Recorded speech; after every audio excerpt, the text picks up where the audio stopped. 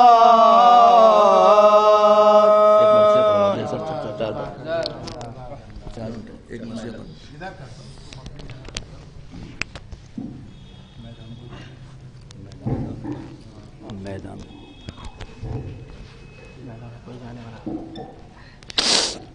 نعرہ صلوات ایک باواز بلند نعرے میدان کو جانے والا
کٹانے والا نہ رہا اور کوئی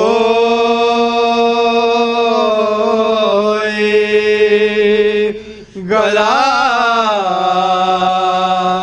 کٹانے والا نہ رہا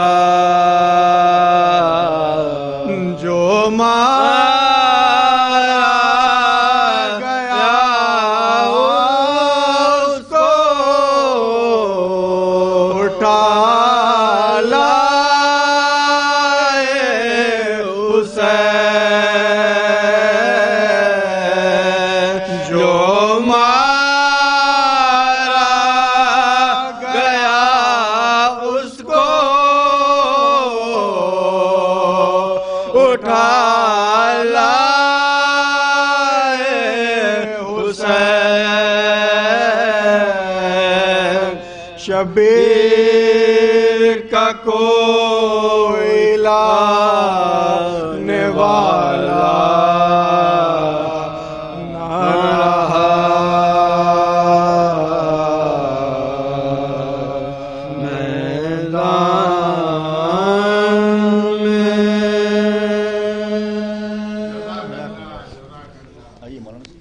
میں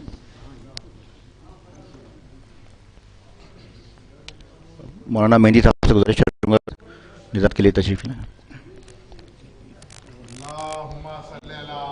یہ بتائیے کہ پڑھنے والے آئے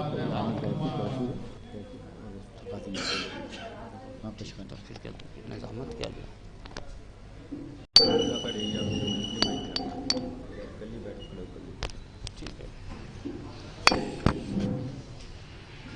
حضرات جیسے کہ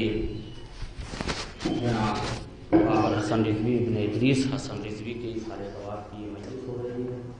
ظاہر سی بات ہے کہ آپ سب ان کی شخصیت سے واقف ہیں اور یہ اظہار ثواب کی مجلس ہے. اور کیونکہ بہرحال مجلس میں نظامت تو نہیں ہوتی، نظامت تو ایک محفل میں ہوتی ہے. بہرحال جو پڑھنے والے حضرات ہیں ان کا تعارف جو ہے وہ کیا نام ہے؟ کیفی اچھا ایک منٹ، ارے وہ تو بات الگ ہے، بہرحال جو ہے جس میں اچھا کیا نام جی؟ اچھا راہی شاہ وارسی۔ بہرحال کیونکہ یہ ایصال ثواب کی مجلس ہے اور کیونکہ موت برحق ہے، قرآن مجید میں پروردگار عالم ارشاد فرما رہا ہے بسم اللہ الرحمن الرحیم کل نفس ذائقۃ الموت، ہر نفس کو موت کا ذائقہ چکھنا ہے۔ اب یقیناً جو ہے وہ موت برحق ہے اور موت یقینی ہے، یہاں تک کہ موت کا یقین جو ہے وہ بھی رکھتا ہے کہ جو خدا پر یقین نہیں رکھتا، جو خدا کو نہیں مانتا ہے وہ بھی جو ہے وہ موت کو جو ہے وہ مانتا ہے۔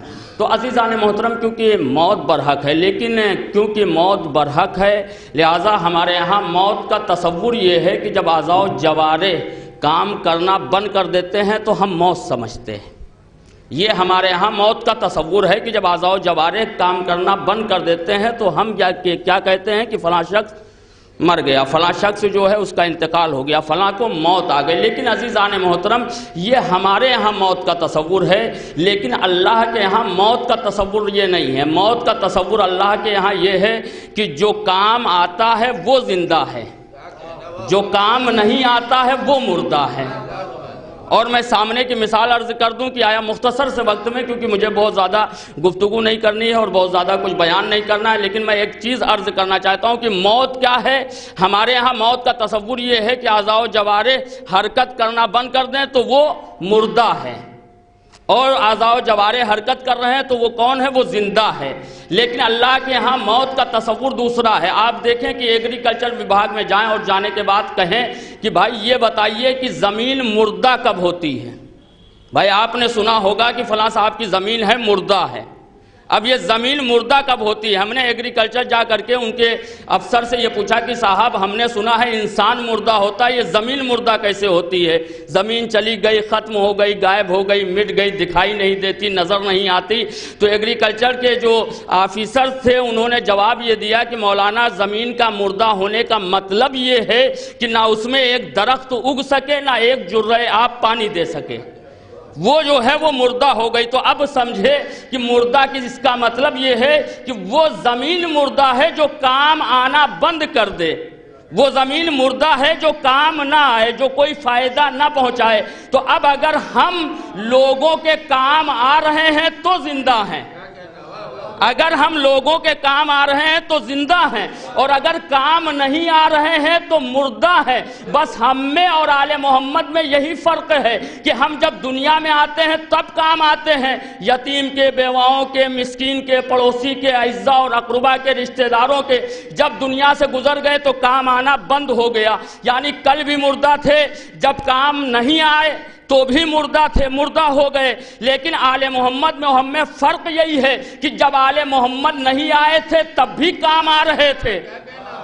بھائی جب آل محمد نہیں آئے تھے تب بھی کام آ رہے تھے، اور جب آئے تب بھی کام آ رہے تھے، اور اب چلے گئے تب بھی کام آ رہے ہیں۔ لہٰذا وہ کل بھی زندہ تھے، آج بھی زندہ ہیں، اور قیامت تک زندہ رہیں گے۔ ایک صلوات بھیجے بر محمد۔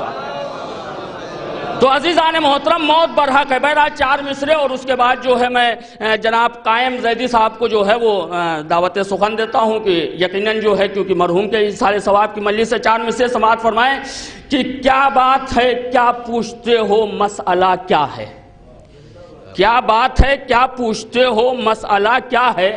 کلی کی مثل ہوں باد ولا میں کھلنے آیا ہوں، کلی کی مثل ہوں باد ولا میں کھلنے آیا ہوں، سنا تھا قبر میں حسنین کے بابا بھی آتے ہیں، سنا تھا قبر میں حسنین کے بابا بھی آتے ہیں، زمانہ چھوڑ کے سارا علی سے ملنے آیا ہوں، زمانہ چھوڑ کے سارا علی سے ملنے آیا ہوں۔ اور یہ بند ملاحظہ فرمائیں کہ میٹھی لگے گی موت علی کے غلام کو، میٹھی لگے گی موت علی کے غلام کو، آئے گا موت کا بھی فرشتہ سلام کو، میٹھی لگے گی موت علی کے غلام کو، آئے گا موت کا بھی فرشتہ سلام کو، خوشبو قضا کی آئی جو اس کے مشام کو، آنکھوں سے دیکھ لے گا وہ اپنے مقام کو، بیت ملاحظہ فرمائے کہ میٹھی لگے گی موت علی کے غلام کو، آئے گا موت کا بھی فرشتہ سلام کو، خوشبو قضا کی آئی جو اس کے مشام کو، آنکھوں سے دیکھ لے گا وہ اپنے مقام کو، جنت کا باغ قبر کی سوغات ہو گئی۔ بیت ملاحظہ فرمائیں کہ جنت کا باغ قبر کی سوغات ہو گئی، کیا موت جب علی سے ملاقات ہو گئی، کیا موت جب علی سے ملاقات ہو گئی۔ میں بڑے ادب و احترام سے گزارش کر رہا ہوں جناب قائم زیدی صاحب پیہانوی سے، آپ حضرات ان کا استقبال باعث بلند صلوات سے کرنا۔ محمد وآل محمد۔ حضرات ایک صلوات کا سہارا اور دیجیے گا۔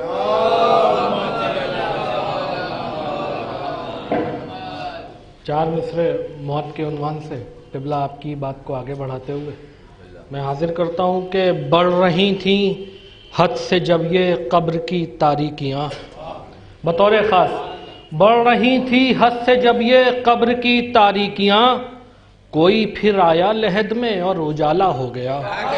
بطور خاص بڑھ رہی تھی حد سے جب یہ قبر کی تاریکیاں، کوئی پھر آیا لحد میں اور اجالا ہو گیا، تو دھڑکنوں کا ڈوبنا مولا بنا ہے زندگی، دھڑکنوں کا ڈوبنا مولا بنا ہے زندگی، کل تلک تم کو سنا تھا آج ملنا ہو گیا، دھڑکنوں کا ڈوبنا مولا بنا ہے زندگی، کل تلک تم کو سنا تھا آج ملنا ہو گیا، کل تلک تم کو سنا تھا آج ملنا ہو گیا۔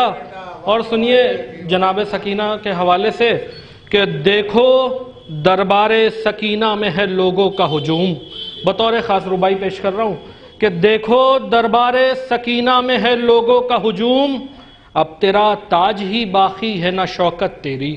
ادھر متوجہ رہے، میں حاضر کرتا ہوں مصرے کہ دیکھو دربار سکینہ میں ہے لوگوں کا ہجوم، اب تیرا تاج ہی باقی ہے نہ شوکت تیری، تو اور کیا اس سے زیادہ تیری ذلت ہو یزید، چھین لی چھوٹی سی بچی نے حکومت تیری، اور کیا اس سے زیادہ تیری ذلت ہو یزید، اور کیا اس سے زیادہ تیری ذلت ہو یزید، اور کیا اس سے زیادہ تیری ذلت ہو یزید، چھین لی چھوٹی سی بچی نے حکومت تیری۔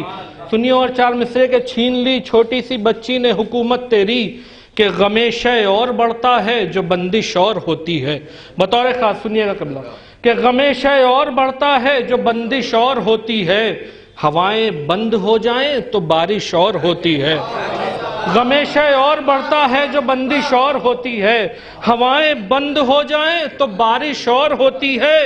سنیے محسوس کریے گا، آپ سب نے محسوس کیا ہوگا، یہ آخری تیسرا چوتھا مصرع سب نے محسوس کیا ہوگا کہ غم شے اور بڑھتا ہے جو بندش اور ہوتی ہے، ہوائیں بند ہو جائیں تو بارش اور ہوتی ہے، کہ جلوس ماتم سرور میں چل کے ہم نے دیکھا ہے، جلوس ماتم سرور میں چل کے ہم نے دیکھا ہے، تھکن بڑھتی ہے تو چلنے کی خواہش اور ہوتی ہے، جلوس ماتم سرور میں چل کے ہم نے دیکھا ہے، جلوس ماتم سرور میں چل کے ہم نے دیکھا ہے، جلوس ماتم سرور میں چل کے ہم نے دیکھا ہے، تھکن بڑھتی ہے تو چلنے کی خواہش اور ہوتی ہے، تھکن بڑھتی ہے تو چلنے کی خواہش اور ہوتی ہے، کہ غم شے اور بڑھتا ہے جو بندش اور ہوتی ہے، ہوائیں بند ہو جائیں تو بارش اور ہوتی ہے، جلوس ماتم سرور میں چل کے ہم نے دیکھا ہے، تکن بڑھتی ہے تو چلنے کی خواہش اور ہوتی ہے، تکن بڑھتی ہے تو چلنے کی خواہش اور ہوتی ہے۔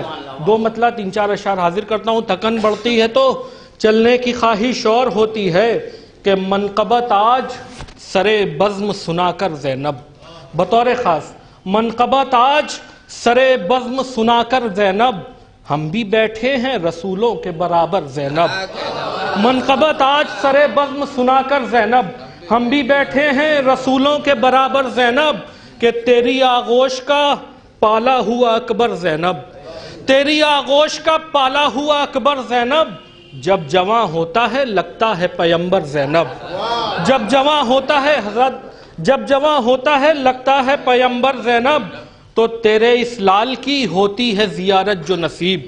سنیے بطور خاص، تیرے اس لال کی ہوتی ہے زیارت جو نصیب، رشک کرتا ہے زلیخا کا مقدر زینب، تیرے اسلال کی ہوتی ہے زیارت جو نصیب، تیرے اسلال کی ہوتی ہے زیارت جو نصیب، رشک کرتا ہے زلیخا کا مقدر زینب، رشک کرتا ہے زلیخا کا مقدر زینب، کہ اس لیے مدحت اکبر بھی یہاں واجب ہے، اس لیے شعر سنیے بطور خاص، اس لیے مدحت اکبر بھی یہاں واجب ہے یقین دل کو کہ آئی ہیں یہاں پر زینب، ہے یقین دل کو کہ آئی ہیں یہاں پر زینب، کہ ہے یقین دل کو کہ آئی ہیں یہاں پر زینب، کہ تو نے یہ فرش بچھایا تھا عزا کا بی بی، تو نے یہ فرش، حضرات آپ سب ہاتھ اٹھا کے اس بات کی تائید کریے گا اور شامل ہوئیے گا مصروں میں، کہ تو نے یہ فرش بچھایا تھا عزا کا بی بی، تو نے یہ فرش بچھایا تھا عزا کا بی بی، ہم بچائیں گے اسے جان لٹا کر زینب، تو نے یہ فرش بچھایا تھا عزا کا بی بی، تو نے یہ فرش بچھایا تھا عزا کا بی بی، ہم بچائیں گے اسے جان لٹا کر زینب، ہم بچائیں گے اسے جان لٹا کر زینب۔ شعر سنیے جناب فاطمہ زہرا سلام اللہ علیہ کے حوالے سے، کہ تو نے یہ فرش بچھایا تھا عزا کا بی بی، ہم بچائیں گے اسے جان لٹا کر زینب، کہ کیوں مسلح پر میرے تسبیح نورانی نہ ہو۔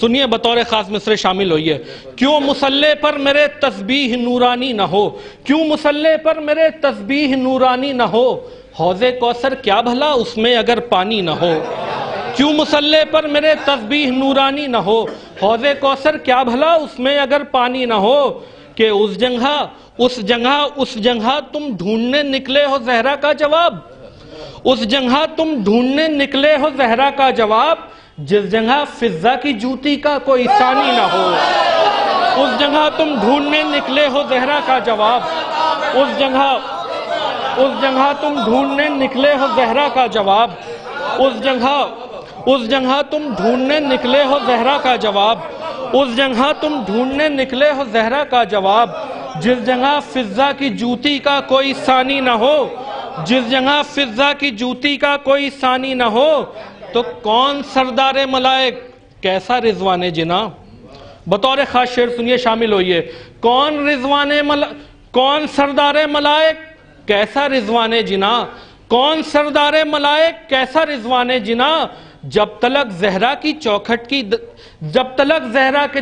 کی دربانی نہ ہو، کون سردار ملائک کیسا رضوان جنا، کون سردار ملائک کیسا رضوان جنا، جب تلک زہرا کی چوکھٹ کی دربانی نہ ہو۔ حاضر کرتا ہوں کہ جب تلک زہرا کی چوکھٹ کی دربانی نہ ہو، تو روٹیوں کو بھیج کر رستہ بتا دے فاطمہ، بطور خاص روٹیوں کو بھیج کر رستہ بتا دے فاطمہ، روٹیوں کو بھیج کر رستہ بتا دے فاطمہ، تاکہ آیت کو اترنے میں پریشانی نہ ہو، روٹیوں کو بھیج کر رستہ بتا دے فاطمہ، روٹیوں کو بھیج کر رستہ بتا دے فاطمہ، تاکہ آیت کو اترنے میں پریشانی نہ ہو۔ اور حضرات کچھ لوگ ہیں جو عورت کا جنگ میں آنا جائز بتاتے ہیں، اور معاذ اللہ میں نام نہیں لوں گا، تقابل بھی کرتے ہیں۔ میں حاضر کرتا ہوں شعر کہ روٹیوں کو بھیج کر رستہ بتا دے فاطمہ، تاکہ آیت کو اترنے میں پریشانی نہ ہو۔ شعر سنیے کہ جنگ کرنا اور ہے، بطور خاص جنگ کرنا اور ہے، حق مانگنا کچھ اور ہے، بطور خاص ساری تاریخ آپ کی نگاہوں کے پس منظر میں ہے۔ میں حاضر کرتا ہوں شعر کہ جنگ کرنا اور ہے، حق مانگنا کچھ اور ہے، جنگ کرنا اور ہے، حق مانگنا کچھ اور ہے، فرض ہے عورت پہ وہ عورت ہو مردانی نہ ہو، بطور خاص جب فرض ہے عورت پہ وہ عورت ہو مردانی نہ ہو، جنگ کرنا اور ہے، حق مانگنا کچھ اور ہے، فرض ہے عورت پہ وہ عورت ہو مردانی نہ ہو۔ اور حضرات دیکھیے فرمائش تو بہت سارے کلاموں کی کری تھی شیراز بھائی نے، مگر میں بہت اختصار سے کام لیتے ہوئے آخر میں ایک مطلب اور 3-4 اشعار اور حاضر کر دیتا ہوں کہ فرض ہے عورت پہ وہ عورت ہو مردانی نہ ہو، فرض ہے عورت پہ وہ عورت ہو مردانی نہ ہو، کہ ایک ولی اللہ یوں بالائے منبر چاہیے، بطور خاص ایک ولی اللہ یوں بالائے منبر چاہیے، کوئی تو اسلام کے قد کے برابر چاہیے، کوئی تو اسلام کے قد کے برابر چاہیے۔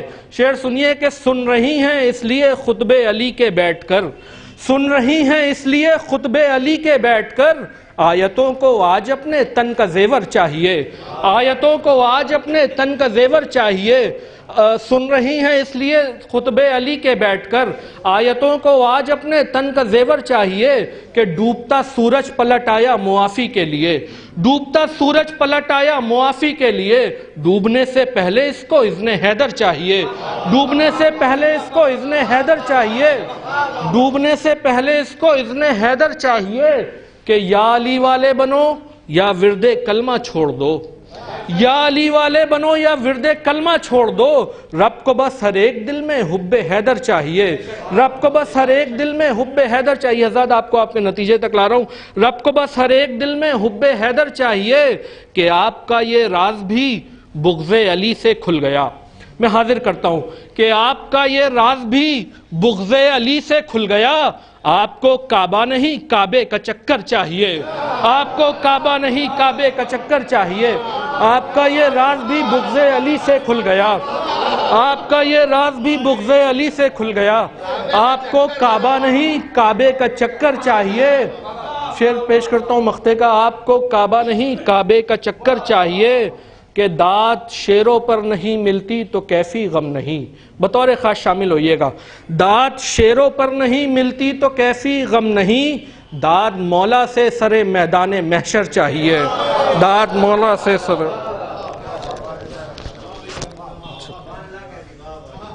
حضرات یہ تھے جناب قائم زیدی صاحب پیہانوی، اور بہرحال کیونکہ بہترین اشعار جو ہے وہ یقیناً کیونکہ مرحوم اشعار جو ہے وہ بہت پسند کرتے تھے، اور خاص کر کے جو ہے وہ اس میں باقاعدہ طریقے سے کہ وہ کھڑے ہو جاتے تھے، اس طریقے سے جو ہے وہ داد و تحسین سے جو ہے وہ نوازتے تھے، لہٰذا ان کو مرحوم کو بہت اشعار جو ہے وہ پسند تھے، اور یقیناً جو ہے بہرحال مرحوم ایک مولائی اور مومن، اور واقعاً جو ہے وہ جس طریقے سے وہ فضائل سنتے تھے اسی طرح سے مصائب بھی سنتے تھے، لہٰذا اچھا دیکھیے بہرحال جو ہے وہ بہرحال ایک صلوات بھیجیں پر محمد والے کیونکہ یقیناً مجلس کی نظامت اور محفل کی نظامت میں فرق ہوتا ہے، اور کیونکہ یہ نظامت نہیں ہے بلکہ جو حضرات پڑھنا چاہتے ہیں یا مدح کرنا چاہتے ہیں ان کو آواز دینے کے لیے، اور آپ سب جو ہے وہ واقف ہو جائیں۔ بہرحال کیونکہ ہمارے درمیان میں جناب راہی شاہ وارسی صاحب اور خطیب اہل بیت اور جو ہے وہ شاعر اہل بیت اور بہترین ادیب جو ہمارے درمیان میں یقیناً وہ کیونکہ ہمارے یہاں سے تعلق رکھتے ہیں، میں وہاں کا امام جمعہ ہوں، بہرحال ابھی وہ جو ہے وہ تعزیتی نظم جو ہے وہ پیش کریں گے۔ اس کے قبل جو ہے وہ 4 مصرعے سماعت فرمائے کہ مانا کے تخت شام پر بیٹھا ہے تو مگر، مانا کے تخت شام پر بیٹھا ہے تو مگر، ایمان کی سرحدوں پر تیرا راج تو نہیں، ایمان کی سرحدوں پر تیرا راج تو نہیں، بے پردگی سے عظمت زینب نہیں گھٹی، کعبہ غلاف کعبہ کا محتاج تو نہیں، کعبہ غلاف کعبہ کا محتاج تو نہیں۔ شعر سماعت فرمائے کہ سجا کے ہونٹوں پر حیدر کا نام زینب نے، ستم کا کر دیا قصہ تمام زینب نے، سجا کے ہونٹوں پر حیدر کا نام زینب نے، ستم کا کر دیا قصہ تمام زینب نے، لبوں کو چومنے قرآن کی آیتیں آئیں، کیا جو طرز علی میں کلام زینب نے، کیا جو طرز علی میں کلام زینب نے، یزید والا بھی کہتا نہیں میں یزیدی ہوں، یزید والا بھی کہتا نہیں میں یزیدی ہوں، کچھ اس طرح سے لیا انتقام زینب نے، کچھ اس طرح سے لیا انتقام زینب نے، کچھ اس طرح سے لیا انتقام زینب نے، جہاں پر حضرت ایوب بھی نہیں پہنچے، جہاں پر حضرت ایوب بھی نہیں پہنچے، کیا ہے اس سے بھی آگے قیام زینب نے، کیا ہے اس سے بھی آگے قیام زینب نے، اور قسم حسین کی پل بھر میں دست ہیبت سے، قسم حسین کی پل بھر میں دست ہیبت سے الٹ کے رکھ دیا دربار شام زینب نے، الٹ کے رکھ دیا دربار شام زینب نے۔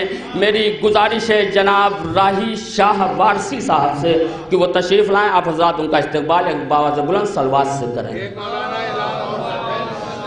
جو لوگ دروازے سے دھیان رکھیں پیچھے کا آنے والا جو حضرات دروازے پر کھڑے ہوئے ہیں ان سے گزارش یہ ہے کہ وہ یہاں فرش اعضا پر بیٹھ جائیں، اور تاکہ جو لوگ آنے والے ہیں ان کے لیے بھی جو ہے وہ خلل نہ پڑے. آپ حضرات ایک باوز بلند صلوات کے ذریعے سے ایک باوز بلند صلوات بھیجیں بر محمد والے.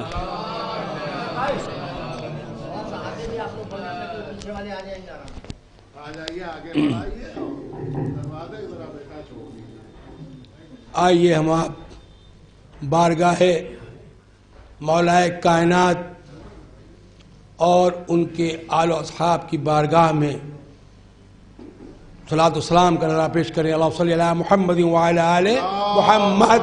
ایک بار اور باواز پڑھیے سلام محمد وعلی آل محمد. مجھے تو ماسٹر صاحب لے آئے، مجھے کچھ پتہ نہیں تھا. فون کیا آپ باہر آ جائیے، ہمیں لے کے آئے، کڈنیپ کر کے آ گئے. ہماری طبیعت بھی ٹھیک تھی. خیر میں چند شعر پیش کر رہا ہوں. پہلے قضا مجلس ہے جانشین پیمبر کی آئیے،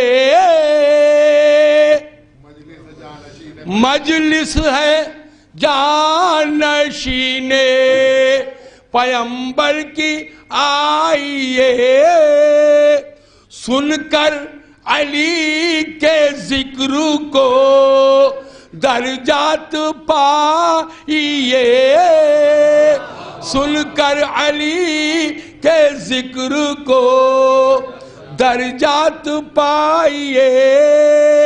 اور 21 رمضہ اس کی شہادت ہے مومنو، 21 رمضہ اس کی شہادت ہے مومنو، اس کا سبھی کو اسوہ حسنہ سنائیے، اس کا سبھی کو اسوہ حسنہ سنائیے.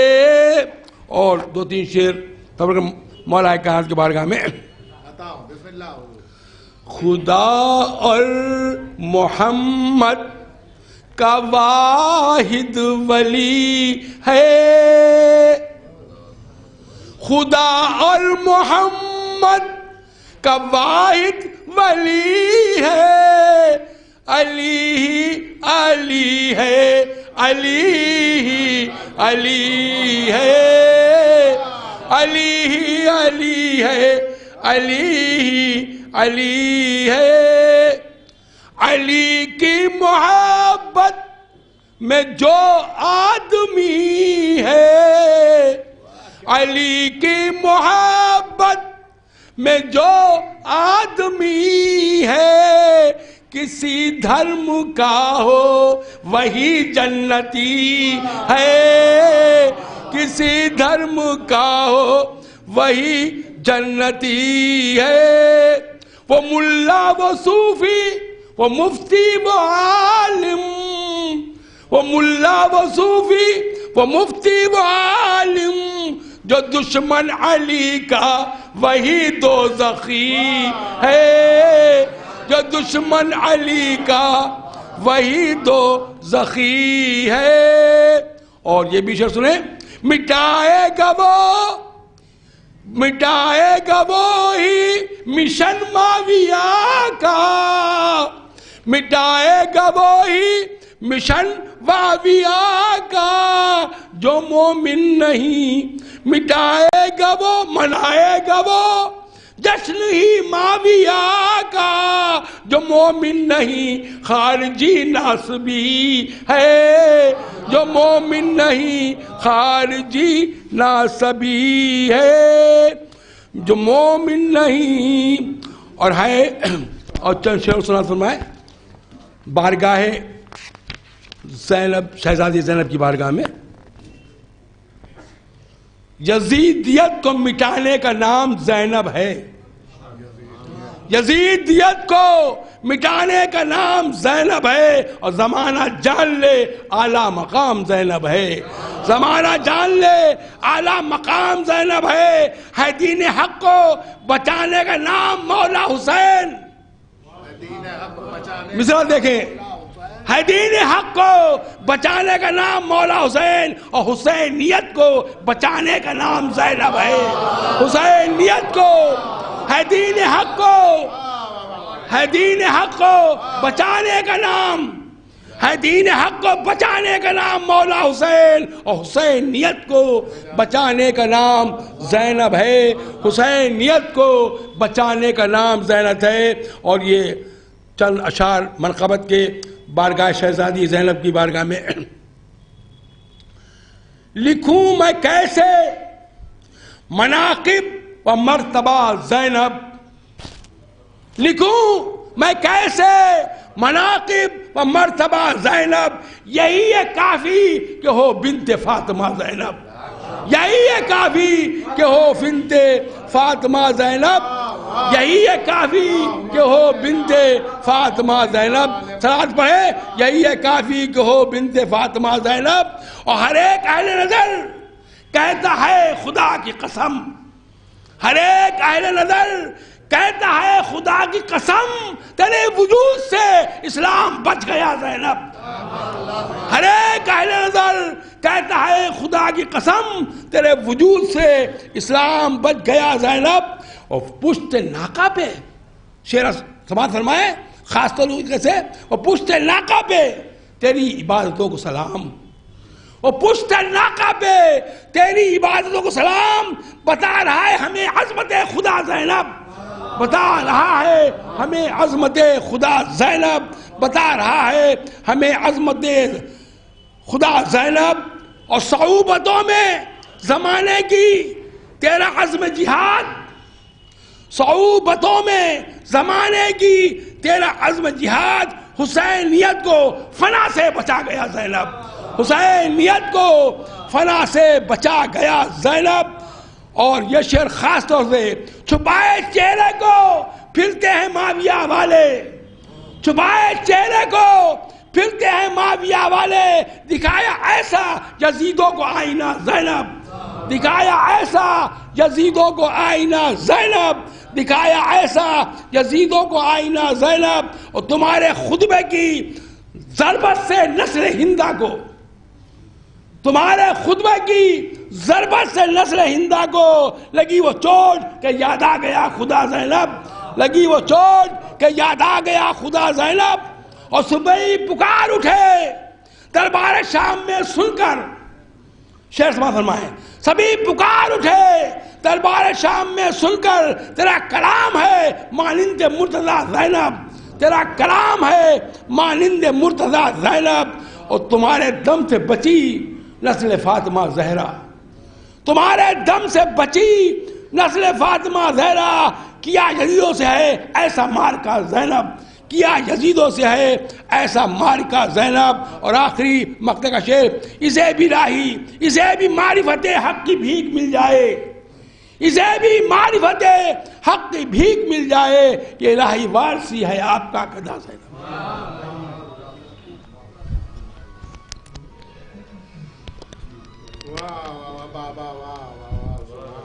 یہ تھے جناب راہی شاہ وارثی صاحب۔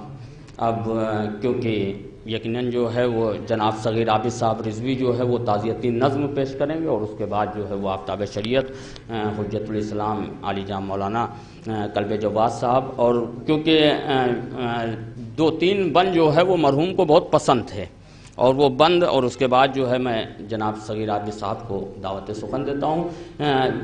4 مصرع سماعت فرمائے کہ مدح مولا میں گوہر رول دیے جاتے ہیں، مدح مولا میں گوہر رول دیے جاتے ہیں، وہ بھی تحفے مجھے انمول دیے جاتے ہیں، وہ بھی تحفے مجھے انمول دیے جاتے ہیں، ہاتھ ماتم کے لیے قبر میں آزاد رہیں، ہاتھ ماتم کے لیے قبر میں آزاد رہیں، اس لیے بند کفن کھول دیے جاتے ہیں، اس لیے بند کفن کھول دیے جاتے ہیں۔ بند ملاحظہ فرمایا کہ جو مرحوم کو بہت پسند تھے، مطلب جب میں آتا تھا تو ضرور وہ مسدس کے 3 بند جو ہے وہ ضرور پڑھواتے تھے، لہٰذا وہ بند ملاحظہ فرمائے، کیونکہ دیکھیے انسان کی تخلیق 4 چیزوں سے ہوئی ہے، آگ، پانی، مٹی، ہوا، انہیں کہتے ہیں عناصر اربع۔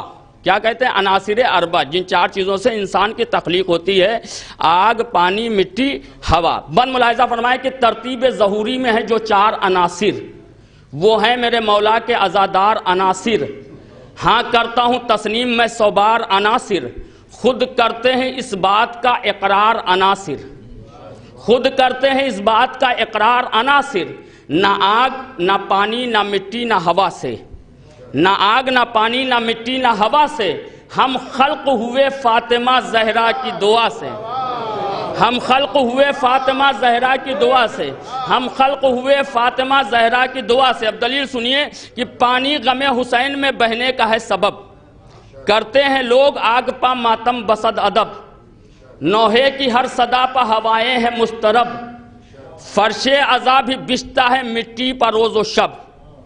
بیت ملاحظہ فرمائیں کہ پانی غم حسین میں بہنے کا ہے سبب، کرتے ہیں لوگ آگ پا ماتم بصد ادب، نوحے کی ہر صدا پا ہوائیں ہیں مسترب، فرش عذاب بھی بچتا ہے مٹی پر روز و شب، چاروں پر راج ہے تو شہ مشرقین کا، در اصل زندگی پہ ہے قبضہ حسین کا، در اصل زندگی پہ ہے قبضہ حسین کا، در اصل زندگی پہ ہے قبضہ حسین کا، کس ظرف کا حامل ہے عزادار کا سینہ، نہ بغض نہ الہاد نہ اوہام نہ کینہ، شبیر کا دشمن یہاں رہ پائے کبھی نہ، چھاتی پہ بسا ہے کہیں کربل کا مدینہ۔ بیت ملاحظہ فرمائے کہ ترتیب ظہوری میں ہیں جو چار عناصر وہ ہیں میرے مولا کے عزادار عناصر، ہاں کرتا ہوں تسنیم میں 100 بار عناصر، خود کرتے ہیں اس بات کا اقرار عناصر، نہ آگ نہ پانی نہ مٹی نہ ہوا سے، ہم خلق ہوئے فاطمہ زہرا کی دعا سے، پانی غم حسین میں بہنے کا ہے سبب، کرتے ہیں لوگ آگ پا ماتم بصد ادب، نوحے کی ہر صدا پا ہوائیں ہیں مسترب، فرش عذابی بچتا ہے مٹی پر روز و شب، چاروں پر راج ہے تو شہ مشرقین کا، در اصل زندگی پہ ہے قبضہ حسین کا، کس ظرف کا حامل ہے عزادار کا سینہ، نہ بغض نہ الہاد نہ اوہام نہ کینہ، شبیر کا دشمن یہاں رہ پائے کبھی نہ، چھاتی پہ بسا ہے کہیں کربل کا مدینہ، سینے پہ جو ماتم کی یہ تحریک چلی ہے، سینے میں ہے دل، دل میں حسین ابن علی ہے، سینے میں ہے دل، دل میں حسین ابن علی ہے۔ میں بڑے ادب و احترام سے گزارش کر رہا ہوں خطیب اہل بیت، شاعر اہل بیت، ادیب جناب صغیر عابد رضوی صاحب بہرائچی سے کہ وہ تعزیتی نظم پیش کریں، آپ حضرات ان کا استقبال ایک باوز بلند صلوات سے کریں، کھڑے ہو کر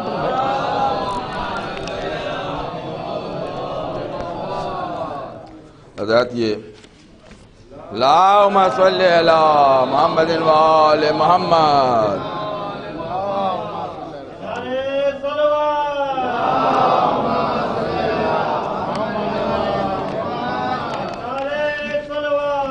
اللہم صلی علی محمد وآل محمد،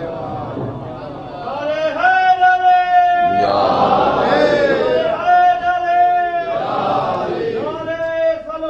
اللہم صلی علی محمد وآل محمد۔ حضرات یہ شاعری نہیں ہے بلکہ خاندان کے افراد کے دلوں کے جذبات کی عکاسی ہے۔ اس سلسلے میں ایک تعزیتی نظم بہت چھوٹی سی ہے، مشکل سے 2-3 منٹ لگے گا، آپ حضرات فرما لیں کہ عرض کیا ہے کہ بحر وفا کا جو تھا شناور نہیں رہا، بحر وفا کا جو تھا شناور نہیں رہا، حیران ہے صدف کہ وہ گوہر نہیں رہا، حیران ہے صدف کہ وہ گوہر نہیں رہا، محفل کو لال آزار جو کرتا رہا صدا، محفل کو لال آزار جو کرتا رہا صدا، ڈھونڈے کہاں کہ آج وہ بابر نہیں رہا، ڈھونڈے کہاں کہ آج وہ بابر نہیں رہا، وہ کیا گیا کہ رونق محفل چلی گئی، وہ کیا گیا کہ رونق محفل چلی گئی، اب دوستوں کی بزم کا محور نہیں رہا، اب دوستوں کی بزم کا محور نہیں رہا، اور سوز و سلام پڑھتا گیا بزم شاہ میں، سوز و سلام پڑھتا گیا بزم شاہ میں، فرش عزائے شہ کا سناگر نہیں رہا، فرش عزائے شہ کا سناگر نہیں رہا، اور مشکل میں ہر قدم پہ جو رہنا سکھا گیا، مشکل میں ہر قدم پہ جو رہنا سکھا گیا، مشکل کشا کے در کا گداگر نہیں رہا، مشکل کشا کے گھر کا گداگر نہیں رہا، یوں خاموشی سے دے گیا داغ مفارقت، یوں خاموشی سے دے گیا داغ مفارقت، دل کو یقین نہیں ہے کہ بابر نہیں رہا، دل کو یقین نہیں ہے کہ بابر نہیں رہا، ڈھونڈیں گے لے کے مشعلیں اس کو کہاں رفیق، ڈھونڈیں گے لے کے مشعلیں اس کو کہاں رفیق، آنکھوں میں کوئی لطف کا منظر نہیں رہا، آنکھوں میں کوئی لطف کا منظر نہیں رہا، لبیک یا حسین یہ کہتا ہوا گیا، لبیک یا حسین وہ کہتا ہوا گیا، وہ بوزری مزاج کا مظہر نہیں رہا، اور بچوں کو روتا چھوڑ کے باغ عدن گیا، بچوں کو روتا چھوڑ کے باغ عدن گیا، ماہ عزام عاشق سرور نہیں رہا، ماہ عزام عاشق سرور نہیں رہا، فرش عزا اداس ہے مومن ہے مضطرب، فرش عزا اداس ہے مومن ہے مضطرب، کیسے کہوں کہ صاحب ممبر نہیں رہا، کیسے کہوں کہ صاحب ممبر نہیں رہا، جب سرپرست گھر کا چلا جائے دوستوں، جب سرپرست گھر کا چلا جائے دوستوں، ماتم کدا ہی رہ گیا اب گھر نہیں رہا، ماتم کدا ہی رہ گیا اب گھر نہیں رہا، اظہار تعزیت کے لیے لفظ ہی نہیں، اظہار تعزیت کے لیے لفظ ہی نہیں، عابد وہ سوگوار 72 نہیں رہا، عابد وہ سوگوار 72 نہیں رہا۔ جزاک اللہ۔ یہ تھے جناب صغیر عابد رضوی صاحب، اور بہرحال کیونکہ ہمارے درمیان میں آفتاب شریعت تشریف لے آئے ہیں، اور بہرحال کیونکہ ان کے استقبال کے لیے 4 مصرے آپ سماعت فرما لیں کہ علی کے وصف ہیں اتنے شمار کون کرے، یہ کام تیرا ہے پروردگار کون کرے۔ یہ ریحان اعظمی مرحوم جو یقیناً جو ہے وہ ایک بڑا نام، اور وہ ابھی چند دن قبل جو ہے انتقال ہوا، اور بہرحال ان کے لیے روح کے ایصال کے لیے جو ہے وہ 4 مصرے سماعت فرمائے کہ علی کے وصف ہیں اتنے شمار کون کرے، یہ کام تیرا ہے پروردگار کون کرے، اسی لیے نہ بنائے خدا نے اور علی، شگاف کعبے میں اب بار بار کون کرے، شگاف کعبے میں اب بار بار کون کرے، شگاف کعبے میں اب بار بار کون کرے۔ بند ملاحظہ فرمائے کہ کنز حق مرضی معبود کا تیور حیدر، کنز حق مرضی معبود کا تیور حیدر، رونق دوش نبی زینت منبر حیدر، رونق دوش نبی زینت منبر حیدر، بوئے افکار مشیت سے معطر حیدر، علم کا شہر ہے پیمبر تو حیدر حیدر، علم کا شہر پیمبر ہے تو حیدر حیدر۔ بیت ملاحظہ فرمائے کہ سارے اوصاف ہے خدا کے، یہ جب جان لیا اس کو گھبرا کے نصیری نے خدا مان لیا، اس کو گھبرا کے میں بڑے ادب و احترام سے گزار، جو آزاد باہر تشریف فرما ہے ان سے میری مؤدبانہ تشریف لے آئیں، اور بڑے ادب و احترام سے میں گزارش کر رہا ہوں حجت الاسلام والمسلمین آفتاب شریعت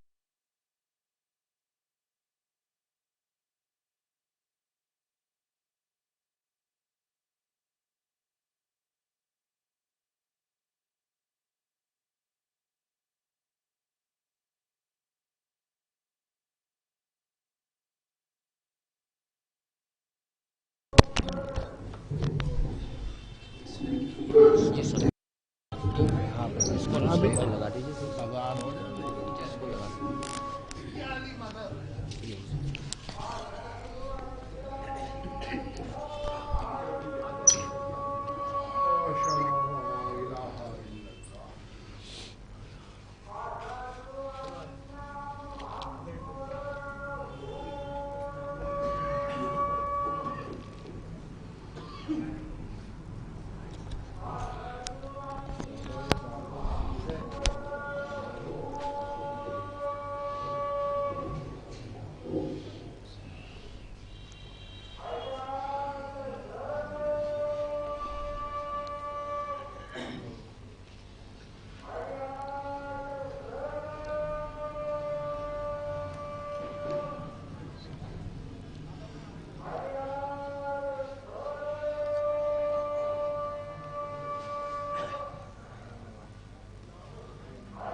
فاتحہ۔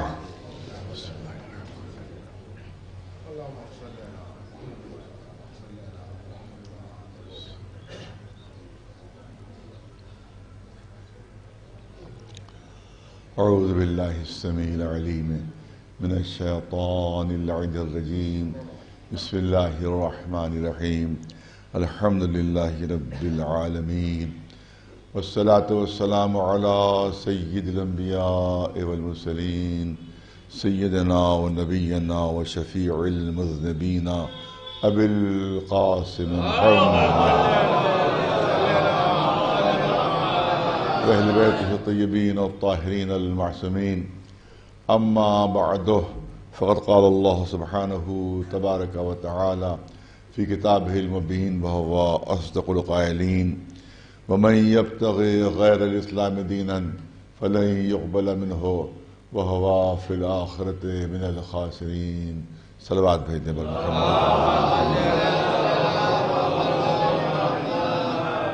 گزارش ہے ایک مرتبہ سورہ حمد اور 3 مرتبہ سورہ اخلاص کی تلاوت فرما کر جناب سید بابر حسن رضوی صاحب مرحوم ابن سید ادریس حسن رضوی صاحب مرحوم کی روحوں کو ایثار ثواب فرما دے. بسم اللہ الرحمن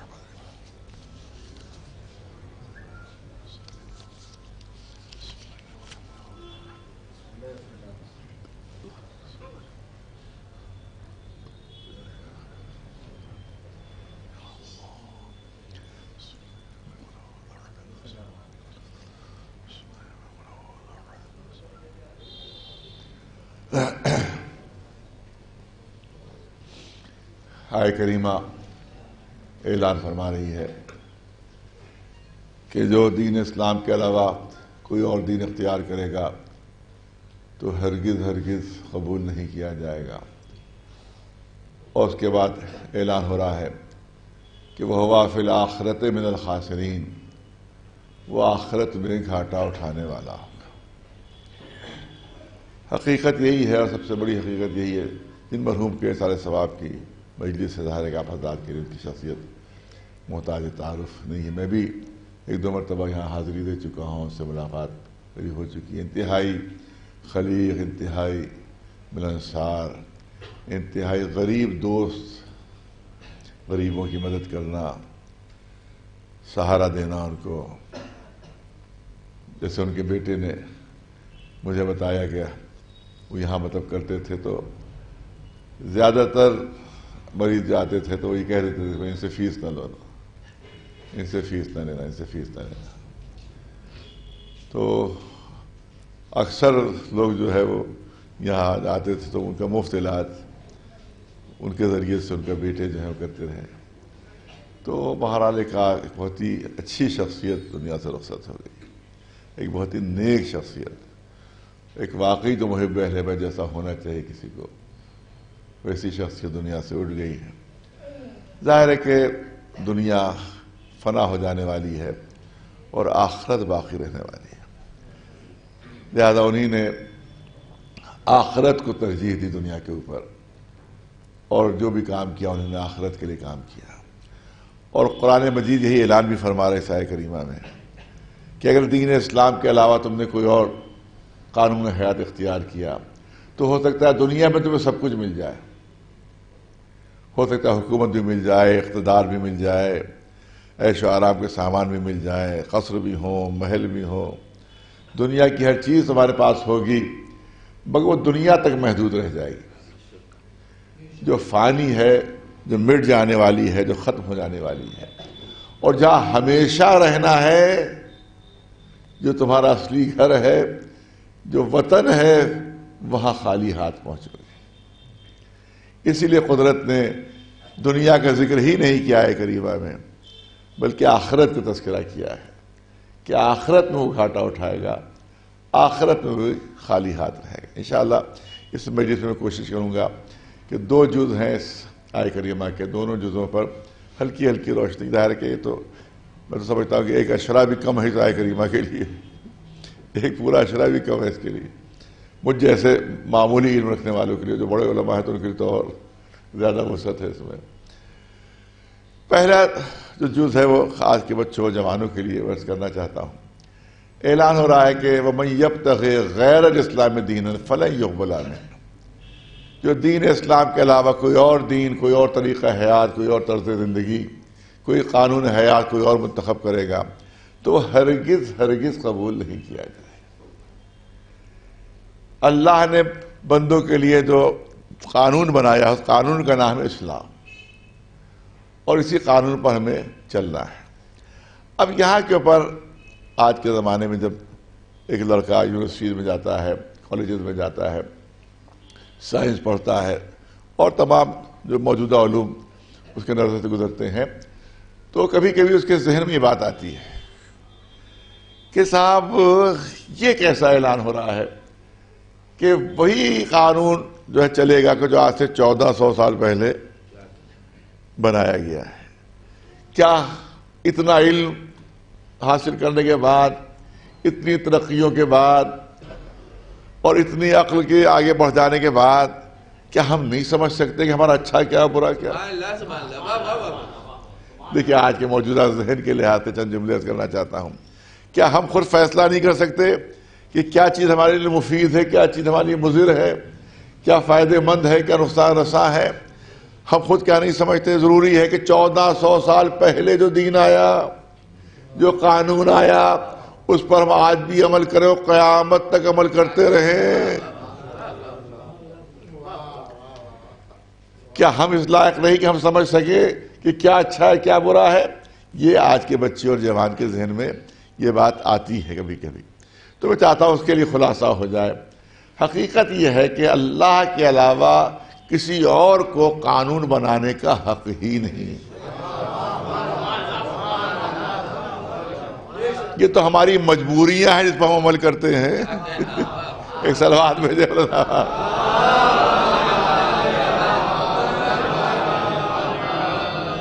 ورنہ حقیقت یہ ہے کہ اللہ کے علاوہ، خالق کے علاوہ، مالک کے علاوہ، پیدا کرنے والے کے علاوہ کسی کو حق حاصل نہیں ہے کہ وہ ہمارے لیے قانون بنائے۔ انسان کو حق حاصل نہیں کہ انسان کے لیے قانون بنائے۔ اور بہت سے اس کے اسباب ہیں، تمام چیزیں میں نے کہا کہ اشرا بھی کم ہے مجلس کے لیے، میں تو صرف ایک پہلو صرف بات کروں گا بس، ورنہ یہ تو بے شمار پہلو اس میں ہے۔ کیونکہ انسان جو ہے وہ صرف جسم نہیں ہے، انسان جو ہے وہ صرف میٹر نہیں ہے، انسان صرف مادہ نہیں ہے، بلکہ انسان مجموعہ ہے جسم و روح کا، جسم و روح کا مجموعہ ہے۔ بلکہ میں تو سمجھتا ہوں کہ حقیقت انسان روح ہے، جسم نہیں ہے۔ اب پھر میں چاہوں گا کہ پڑھے لکھے مجمع کے لیے جملے ہو۔ آج کی سائنس نے ہم کو یہ بتایا ہے کہ انسان کا جسم جو سیلز سے بنتا ہے، اربوں کھربوں سیلز ہیں کہ جس کے مجموعے سے جسم بنتا ہے، اور یہ سیلز بدلتے رہتے ہیں، پرانے سیلز ختم ہوتے رہتے ہیں، نئے سیلز پیدا ہوتے رہتے ہیں۔ اس کا مطلب ہے کچھ تو سائنسدانوں نے بتایا کہ 10 سال کے اندر، کچھ نے کہا 3 سال کے اندر اب ہمارا وہ جسم نہیں رہتا جو 10 سال پہلے تھا۔ میں بہت توجہ چاہوں گا خاص طور بچوں جوانوں کی، پڑھے لکھے، کہ وہ سائنس، آج کی سائنس کی تحقیق بتا رہا ہوں کہ ہمارا وہ جسم نہیں رہتا جو 10 سال پہلے تھا۔ یہ ہاتھ وہ نہیں ہے جو 10 سال پہلے تھا، یہ دماغ وہ نہیں ہے جو 10 سال پہلے تھا، یہ آنکھیں وہ نہیں ہے جو 10 سال پہلے تھیں، یہ زبان وہ نہیں ہے جو 10 سال پہلے، کیونکہ سیلز بدل گئے۔ پورا جسم جو تھا وہ 10 سال میں چینج ہو گیا، 10 سال میں بدل گیا۔ اب وہ زبان نہیں جو 10 سال پہلے تھی، بہت توجہ ہے، وہ ہاتھ نہیں جو 10 سال پہلے۔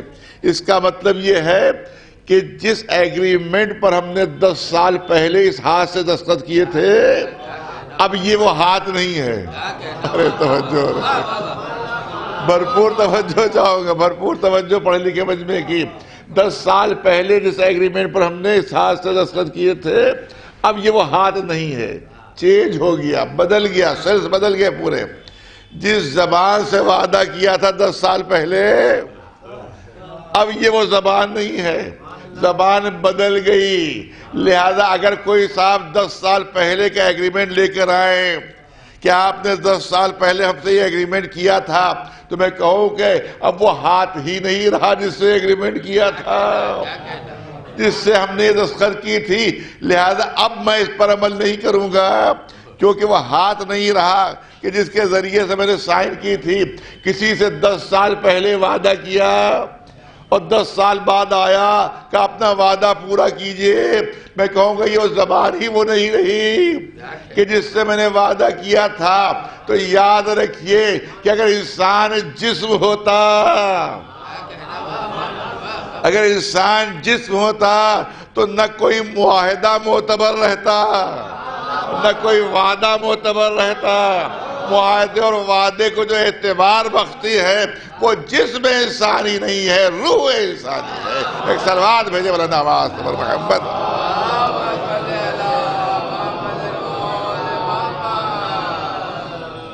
تو یہ آج کی سائنس کے لحاظ سے یہ میں نے عرض کیا. دوسری چیز یہ ہے، میں نے عرض کیا کہ جسم و روح کا جو مجموعہ ہے، تو جو بھی قانون بنے گا وہ ایسا قانون ہونا چاہیے جو جسم کے لیے بھی ہو اور روح کے لیے بھی ہو. لیکن آج تک سائنسداں نہیں سمجھ سکے کہ روح ہے کیا چیز. آج بھی سائنس، کسی بھی سائنسداں سے آپ پوچھئے، کسی سائنس کے ماہر سے پوچھئے کہ بھئی انسان کی تشکیل کیسے ہوئی ہے، انسان کیسے بنا ہے، تو جواب دے گا، بہت توجہ رہے، وہ جواب دے گا کہ انسان میٹر سے بنا ہے، مادے سے بنا ہے، زمینی اجزاء سے بنا ہے. انسان میں زمین میں جتنے اجزاء ہیں وہ سب ہمارے جسم میں ہیں. انسان زمینی اجزاء سے بنا ہے، بہت توجہ رہے، انسان زمینی اجزاء سے بنا ہے، مگر اس کے اندر کوئی ایسی چیز ہے کہ جسے ہم سمجھ نہیں پا رہے کہ ہے کیا. میٹر کے علاوہ، زمینی اجزاء کے علاوہ، مادے کے علاوہ اس کی تخلیق میں کوئی ایک ایسی چیز ہے جسے ہم سمجھ نہیں پا رہے ہیں کہ وہ ہے کیا، وہ ہے کیا.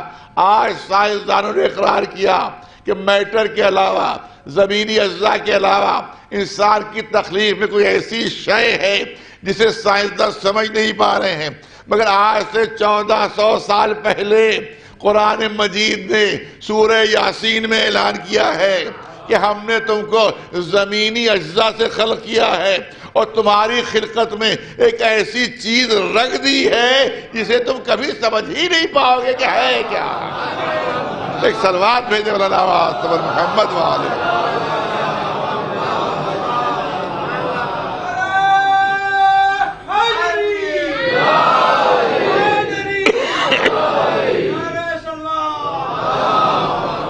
وہ ہے انسان کی روح، وہ ہے انسان کی روح کہ جسے ہم سمجھ ہی نہیں سکتے کہ ہے کیا. اس کا مطلب یہ ہے کہ قانون ایسا ہونا چاہیے جو جسم کے لیے بھی ہو، جو روح کے لیے بھی ہو. جب ہم روح کو سمجھ ہی نہیں سکتے تو روح کے ضروریات کو کیا سمجھیں گے؟ جب روح کے ضروریات کو نہیں سمجھ سکتے تو اس کے لیے قانون کیا بنائیں گے؟ لہذا انسان کا بنایا ہوا قانون ہمیشہ ناقص رہے گا. جس میں جسم کے ضروریات کا تو خیال رکھا جائے گا. ایک صلوات بھیجے پر محمد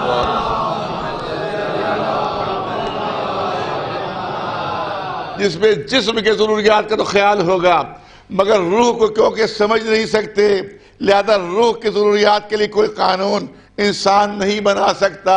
لہذا قانون وہی بنائے گا کہ جو جسم کو بھی سمجھتا ہو، جو روح کو بھی سمجھتا ہو، اور وہ وہی ہے جو خالق جسم بھی ہے، خالق روح بھی ہے. ایک صلوات بھیجے مولانا عباس پر محمد والے. اب میں بچوں جوانوں کے لیے مثال پیش کرنا چاہتا ہوں، سمیٹ کر بہت پیش کر رہا ہوں اس مضمون کو. اب مثال پیش کرنا چاہتا ہوں. آپ دیکھیں کہ بہت سی غذائیں ایسی ہیں کہ جو اسلام نے منع کی. دیکھو چھونا بھی نہیں اسے، نہیں استعمال کرنا ہے اسے. لیکن آج کا نوجوان پھر اعتراض کرتا ہے. وہ اعتراض کرتا ہے کہ کچھ ملک ایسے ہیں کہ جہاں وہی غذائیں استعمال ہو رہی ہیں. کچھ ملک ایسے ہیں، یورپ ہے، امریکہ ہے، دیگر ممالک ہیں، وہ تمام وہ غذائیں جو اسلام نے منع کی ہیں استعمال ہو رہی ہیں. اور دیکھیں صحتیں کتنی اچھی ہیں ان کی، لمبے چوڑے ان کے جسم بھی ہیں، میڈیکل سائنس بھی کہہ رہی ہے کہ کوئی نقصان نہیں. بہت توجہ رہے. ڈاکٹر بھی کہہ رہا ہے کوئی ضرر نہیں، میڈیکل سائنس کہہ رہی ہے کوئی نقصان نہیں، اور جو لوگ استعمال کر رہے ہیں ان کی صحتیں بھی بہت اچھی. ارے توجہ رہے، جسم بھی لمبے چوڑے، مگر اسلام نے کہا چھونا بھی نہیں، اسلام نے کہا چھونا بھی نہیں. تو آخر کیا سبب ہے؟ میڈیکل سائنس کہہ رہی ہے کوئی نقصان نہیں، جو استعمال کر رہے ہیں ان کی صحتیں بھی بہت اچھی. تو میں ان بچوں جوانوں سے کہوں گا کہ میڈیکل سائنس نے صرف جسم کی صحت دیکھی، میڈیکل سائنس نے صرف جسم کی صحت دیکھی، مگر اسلام میں جو قانون بنا ہے اس میں جسم کی صحت بھی دیکھی جاتی ہے، نفس اور روح کی صحت بھی دیکھی جاتی ہے. وہ غذائیں جو اسلام نے منع کی ہیں جہاں جہاں استعمال ہوتی ہیں، جسمانی صحتیں تو بڑی اچھی ہیں مگر نفسانی امراض وہی زیادہ پائے جاتے ہیں، روح کے مریض وہی زیادہ مل جائیں گے. ایک صلوات بھیجے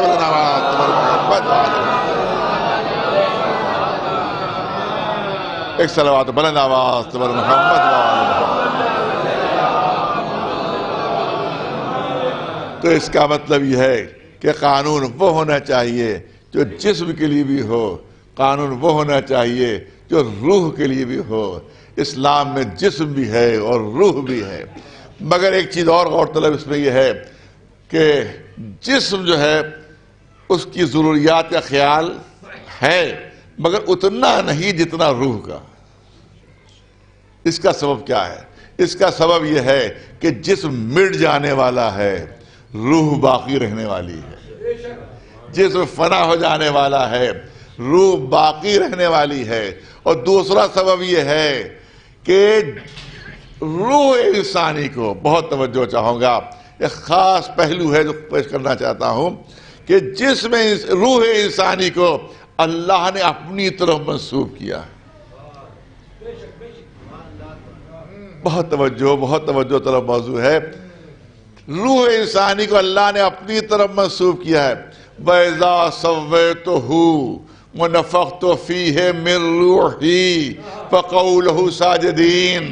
جب میں آدم کا پتلا بنا لوں اور اپنی روح کا ایک جز اس میں پھونک دوں، اپنی روح کا ایک جز اس میں ڈال دوں تو تم سب کے سب فوراً سجدے میں گر جانا. اس کا مطلب یہ ہے کہ جسم انسانی میں جو روح جاری و ساری ہے اللہ نے اس روح کو اپنی طرف منسوب کر لیا ہے. نہیں بہت توجہ طلب موضوع ہے. اس روح کو اللہ نے اپنی طرف منسوب کر لیا ہے.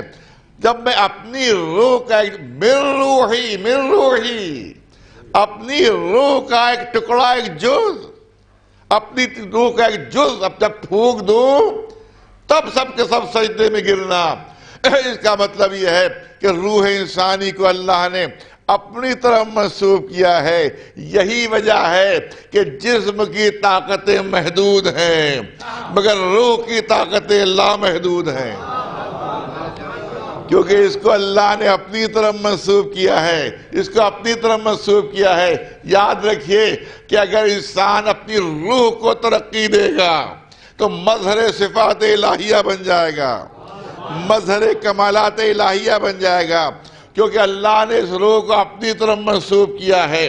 اگر کسی کو بات سمجھ میں نہ آ رہی ہو تو مثال پیش کر دوں کہ انسان کس طرح سے مظہر صفات الہیہ بنتا ہے، مظہر کمالات الہیہ بنتا ہے. اس کے لیے ہمیں جانا پڑے گا جنگ صفین میں. ایک صلوات بھیجے والا محمد وآلہ. نہیں پہلے ایک روایت بیان کر دوں.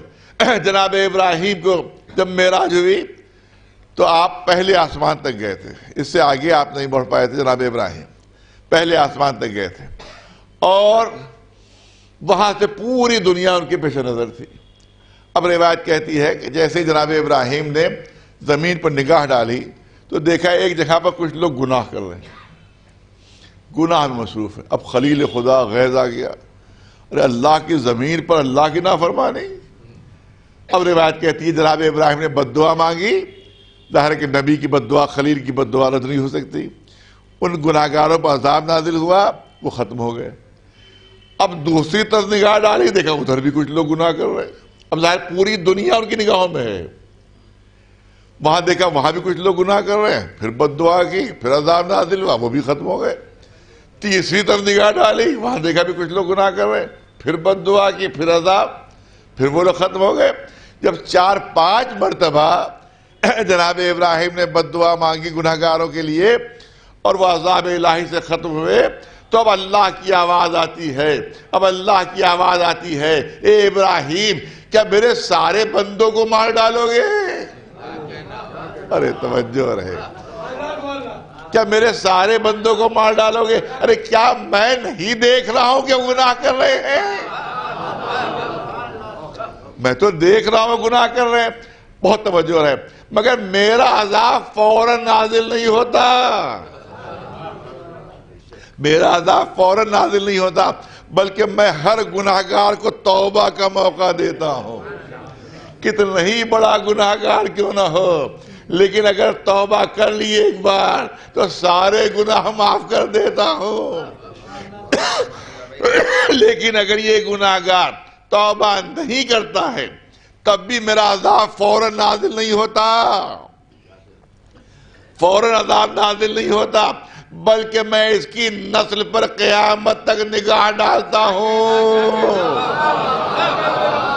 کہ اس کی نسل میں کوئی مرد مومن تو نہیں آنے والا، کوئی بندہ مومن تو نہیں آنے والا. اگر اس کی نسل میں کوئی بندہ مومن ہوتا ہے تو پھر میرا عذاب اس پر نازل نہیں ہوتا، اور اگر کوئی بندہ مومن نہیں ہوتا ہے قیامت تک تب میرا عذاب نازل ہوتا ہے. تو آپ کو ایک الہی صفت یہ ملی کہ جب تک قیامت تک پوری نسل پر نگاہ نہ ڈال دی جائے اس وقت تک عذاب نازل نہیں ہوتا. تو آئیے دیکھیں اس روئے زمین پر کوئی بندہ اس الہی صفت کا حامل ہے یا نہیں. تو اس کے لیے ہمیں جنگ صفین چلنا پڑے گا، جہاں پوری رات جنگ ہوئی، صبح و نمودار ہوئی. مالک اشتر پہنچے مولا کی خدمت میں. مالک اشتر کے لبوں پر مسکراہٹ. اے مالک اشتر کیوں مسکرا رہے ہو؟ کہا مولا ارے رات بھر آپ نے 500 دشمنوں کو واصل جہنم کیا، میں نے بھی 500 دشمنوں کو مارا. کوئی مطلب یہ تھا کہ معاملہ برابر کا ہو گیا، معاملہ برابر کا ہو گیا. علی نے مسکرا کر کہا اے مالک اشتر بڑی غلط فہمی میں ہو، بڑی غلط فہمی میں ہو. ارے میرے تلوار چلانے میں تمہارے تلوار چلانے میں زمین و آسمان کا فرق ہے. تمہارے سامنے جو آیا تم نے تلوار چلا دی، میرے سامنے جو آتا تھا میں قیامت تک اس کی نسل پر نگاہ ڈال کر دیکھتا تھا. ایک صلوات بلند آواز پر محمد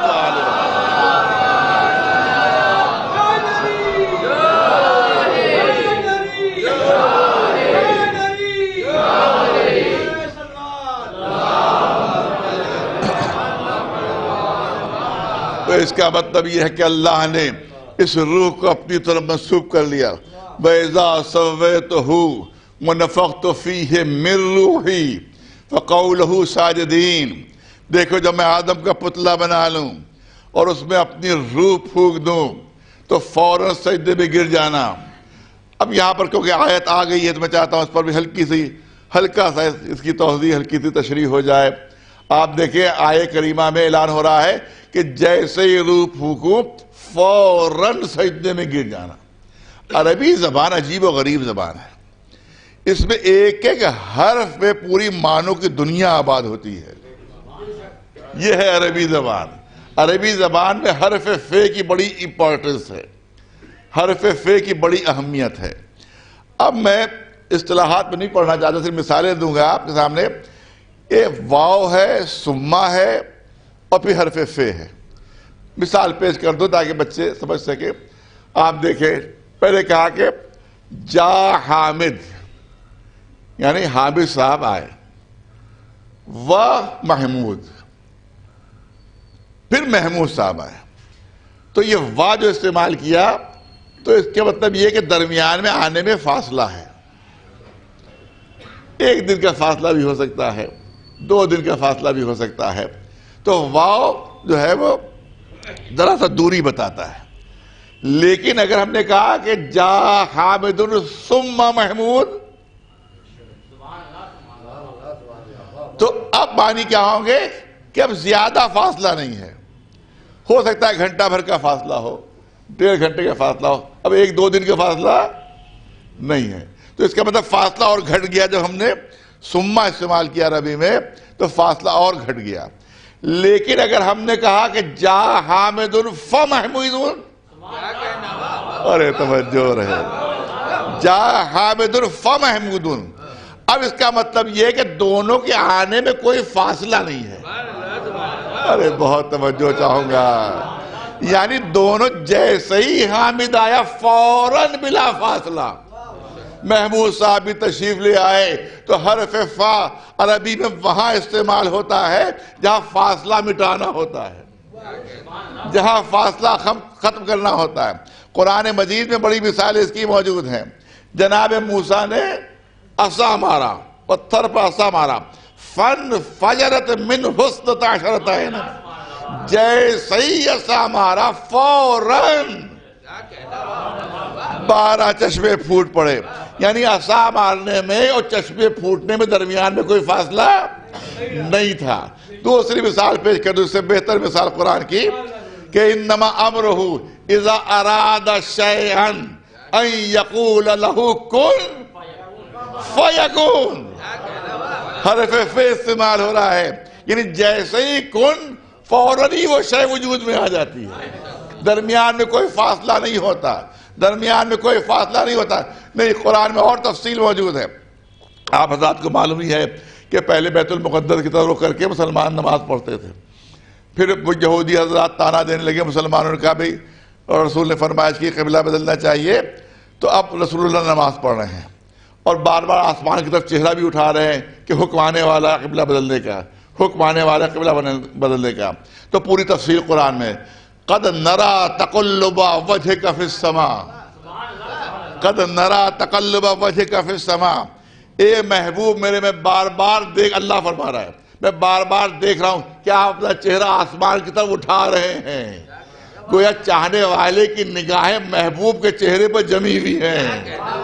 ارے سلوات بھیج دے ورنہ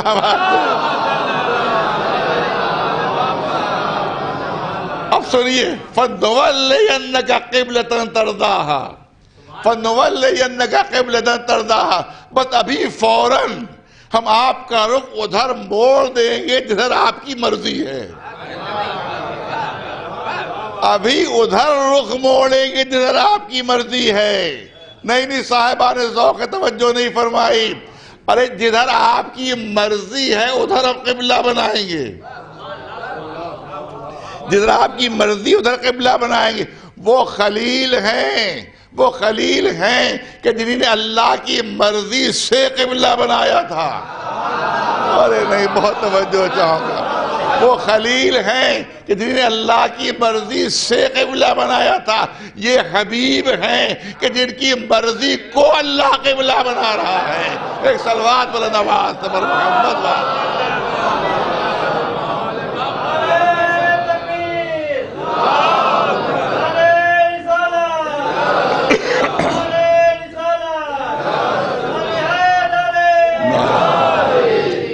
فَوَلِّ وَجْهَكَ شَطْرَ الْمَسْجِدِ الْحَرَامِ. بس ابھی آپ فوراً اپنا رخ کعبے کی طرف موڑ لیجئے, فوراً اپنا رخ کعبے کی طرف موڑ لیجئے. روایت کہتی ہے, تاریخ کہتی ہے, سیرت کی کتابیں کہتی ہیں کہ رسول اللہ حالت رکوع میں تھے, پوری جماعت حالت رکوع میں تھی. جیسے ہی آیت نازل ہوئی رسول نے رخ موڑا کعبے کی طرف, علی نے ساتھ ساتھ رخ موڑا, پوری جماعت بیت المقدس کی طرف پڑھتی رہی. ارے توجہ, رسول اور علی نے اپنا رخ موڑ لیا, کعبے کی طرف رخ موڑ لیا. اے اللہ کے رسول اتنی عجلت کیوں ہے؟ ارے بہت توجہ, اتنی جلدی کیوں ہے؟ ارے کم از کم یہ نماز ختم ہو جائے, دوسری نماز پڑھ لیجئے گا بیت المقدس کعبے کی طرف, دوسری نماز پڑھ لیجئے گا. ارے کم از کم یہ رکعت ختم ہو جائے, دوسری رکعت پڑھ لیجئے گا کعبے کی طرف. ارے کم از کم رکوع ہی مکمل ہو جائے,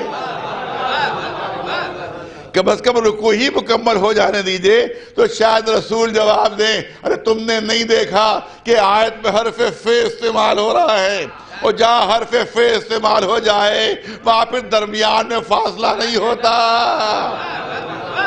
پھر درمیان میں فاصلہ نہیں ہوتا, فوراً بات ماننا ہوتی ہے. لہذا ادھر آیت نازل ہوئی حالت رکوع میں, ادھر رسول نے اپنا رخ پھیر لیا, اپنا رخ موڑ لیا, ساتھ ساتھ مولا علی نے بھی اپنا رخ موڑا.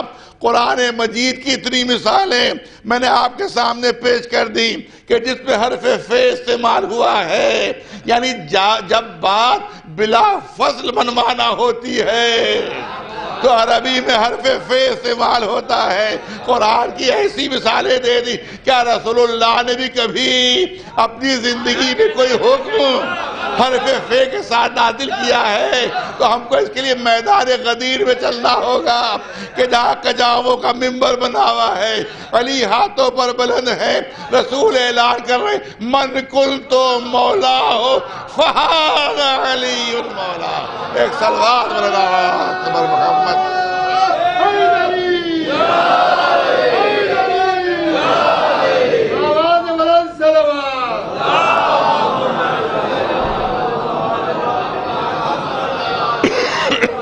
ایک صلوات بلند آواز سے بلند محمد.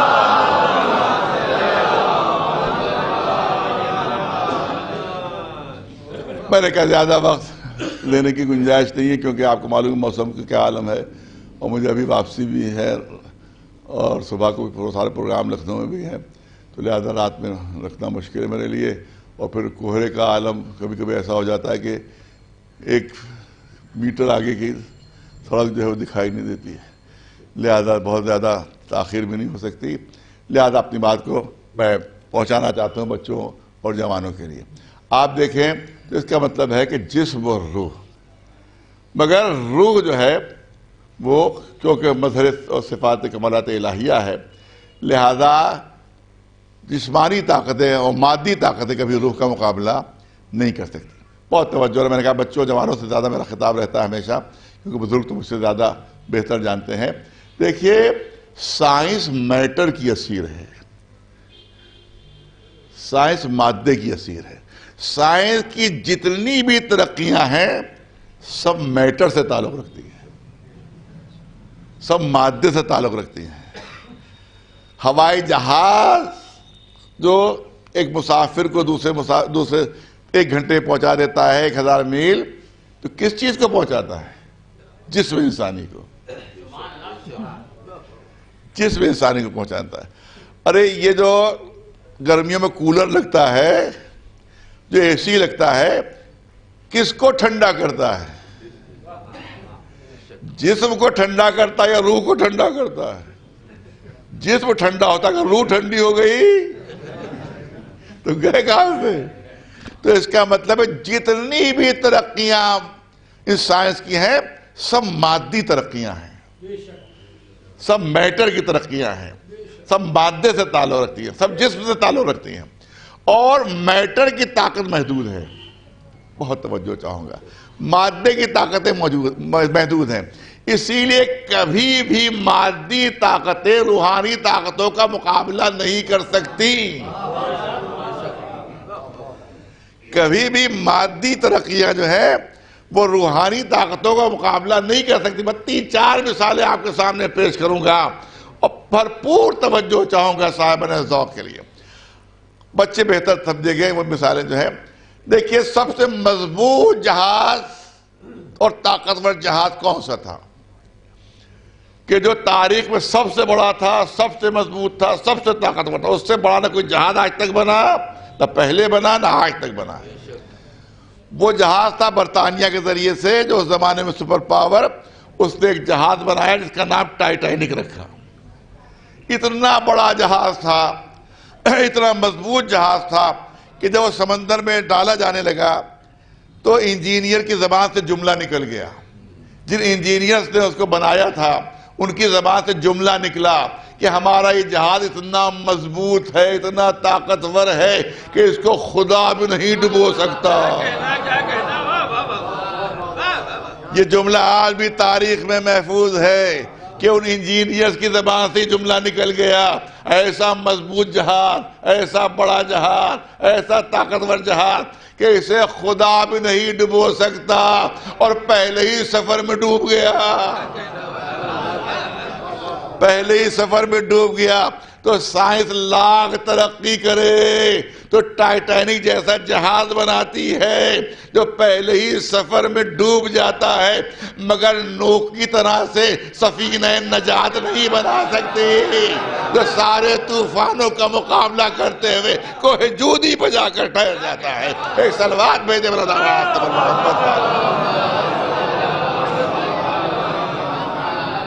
بہت توجہ رہے، خدا نہ خواستہ کہیں تو 2-3 مثالیں، بس مثالیں تو بہت ہیں لیکن بچوں اور جوانوں کے لیے 2-3 مثالیں۔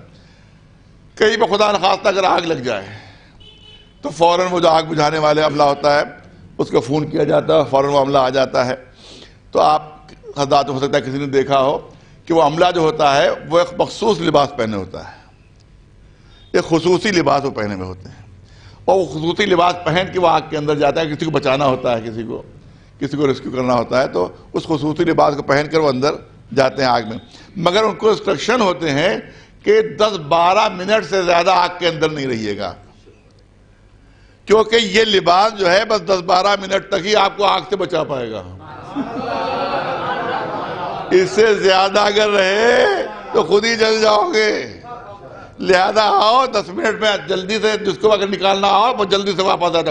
اس لیے آپ دیکھو آتے ہیں پھر جاتے، آتے پھر جاتے، زیادہ دیر تک آگ میں وہ نہیں رکتے، نہیں ٹھہرتے، کیونکہ جو ان کو لباس مہیا کیا گیا ہے وہ 10-12 منٹ سے زیادہ آگ کی تپش کو نہیں برداشت کر سکتا۔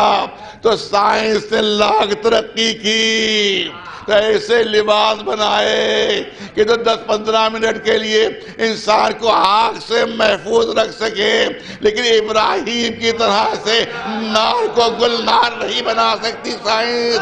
یہ روحانیت کا کمال ہے۔ ایک صلوات بھیجے محمد والے۔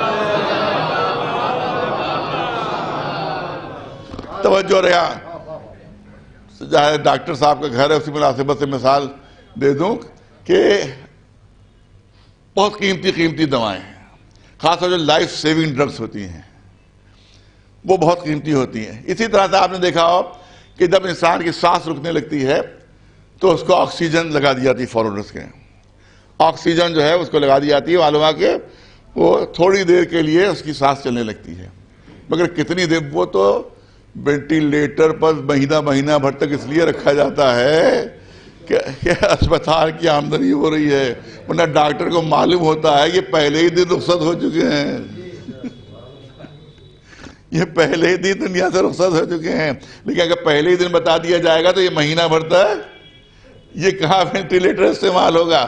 تو اس کا مطلب یہ ہے کہ جب دنیا سے سانس اکھڑنے لگتی ہے تو آکسیجن، بہت لفظوں پر توجہ رہے، ارے آکسیجن کے ذریعے سے تھوڑی دیر کے لیے جاتے ہوئے قافلہ حیات کو آکسیجن کے ذریعے سے روک دیا جاتا ہے، تھوڑی دیر کے لیے جاتے ہوئے قافلہ حیات کو آکسیجن کے ذریعے سے روک دیا جاتا ہے، مگر عیسیٰ کی طرح پھونک مار کر اور علی کی طرح ٹھوکر مار کر مردوں کو زندہ نہیں کیا جا سکتا۔ وہ سائنس کا کمال ہے، یہ روحانیت کا کمال ہے۔ ایک صلوات بھیجے بلا نواز۔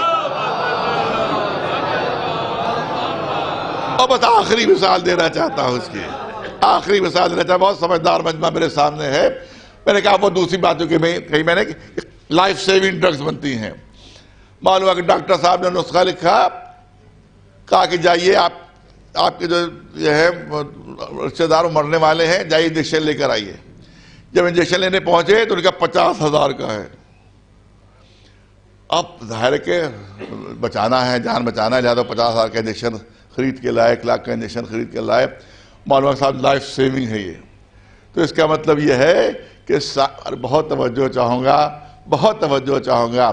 لائف سائنس نے بہت ترقی کی تو 50,000 ہزار 1 لاکھ کی قیمتی دوائیں بنائیں. بہت توجہ چاہوں گا کہ 1 لاکھ کی قیمتی دوائیں بنائیں. یہ سائنس کی ترقی کا نام ہے.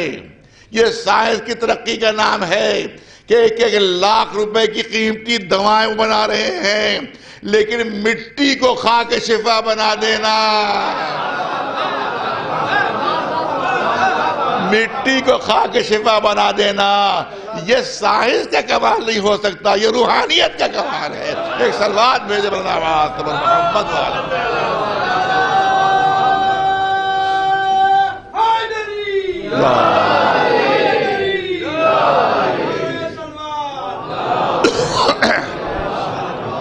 وقت گزرتا چلا جا رہا ہے اور ابھی تمہیدی ختم نہیں ہوئی ہے. میں چاہتا ہوں کہ یہیں پر ایک رخ اور پیش کر دوں.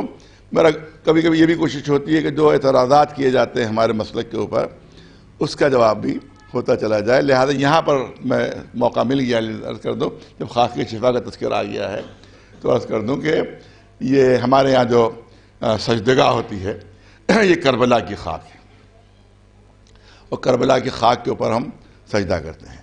اس سے غلط فہمی یہ پیدا ہوتی ہے کہ کربلا کی خاک کے علاوہ ہم کسی چیز پر سجدہ کر ہی نہیں سکتے. ایسا نہیں ہے، ایسا نہیں. جو جو چیزیں مسلمانوں میں جائز ہیں سجدہ کرنے کے لیے وہ ہمارے یہاں بھی جائز ہیں، مگر فرق صرف ایک ہے کہ ہمارے یہاں قالین پر سجدہ نہیں ہو سکتا. ہمارے یہاں قالین پر سجدہ نہیں ہو سکتا، کپڑے پر سجدہ نہیں ہو سکتا. بہت زیادہ تمام چیزوں پر، جیسے مٹی میں سے پاک مٹی اس پر سجدہ ہوگا، پتھر ہے اس پر سجدہ ہو سکتا ہے، گھاس ہے اس کے اوپر سجدہ ہو سکتا ہے، وہ پتیاں جو کھانے میں استعمال نہیں ہوتی ہیں ان پر سجدہ ہو سکتا ہے، پان پر سجدہ نہیں ہو سکتا. اس کے علاوہ اور جو درخت کے پتے ان پر سجدہ ہو سکتا ہے. تمام چیزیں جن پر مسلمان سجدہ کرتے ہیں اس پر ہم لوگ بھی سجدہ کرتے ہیں. مگر کربلا کی خاک پر سجدہ کرنے سے نماز کا مرتبہ بڑھ جاتا ہے، نماز کے ثواب میں اضافہ ہو جاتا ہے، ورنہ یہ نہیں ہے کہ ہم اس کے علاوہ جائز ہی نہیں سمجھتے. اب یہاں پر کچھ ایک دو اعتراض کرتے ہوئے تاکہ جلدی سے اس کا جواب ہو جائے. ایک بات تو یہ کہی جاتی ہے صاحب یہ تو بت پرستی ہے، یہ تو بت پرستی، یہ بات کہی جاتی ہے شرک ہے، بت پرستی ہے. تو مجھے اتنا بتا دیجئے، سب ماشاءاللہ سمجھدار پڑھے لکھے لوگ موجود ہیں یہاں پر، کہ بت پرستی کیا ہے؟ یعنی بتوں کو پوجنا، بتوں کے سامنے سجدہ کرنا. تو مجھے اتنا بتا دیجئے کہ جو بتوں کو مانتے ہیں وہ بتوں کے سامنے سجدہ کرتے ہیں یا بتوں کے اوپر کرتے ہیں؟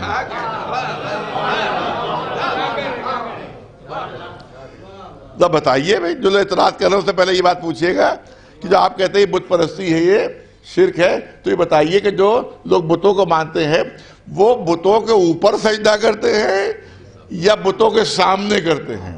بتوں کے سامنے سجدہ کرتے ہیں، بتوں کے اوپر سجدہ نہیں کرتے. اور ہم سجدگاہ کے اوپر سجدہ کرتے ہیں. اس کا مطلب ہے سجدگاہ کے اوپر سر ہوتا ہے مگر سجدہ اللہ کا ہوتا ہے.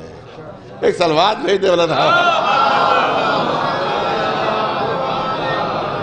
مگر سجدہ اللہ کا ہوتا ہے. دوسری بہت سخت اعتراض ہوتا ہے، ارے بھائی آپ کیوں اس کو منتخب کرتے ہیں کربلا کی خاک کو؟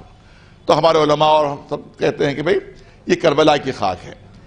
ہو سکتا ہے کہ یہ جو سجدگاہ ہے اس میں کہیں جو خون و پاک خون اہل بیت کا گرا ہے وہاں شاید کوئی کروڑواں ذرہ،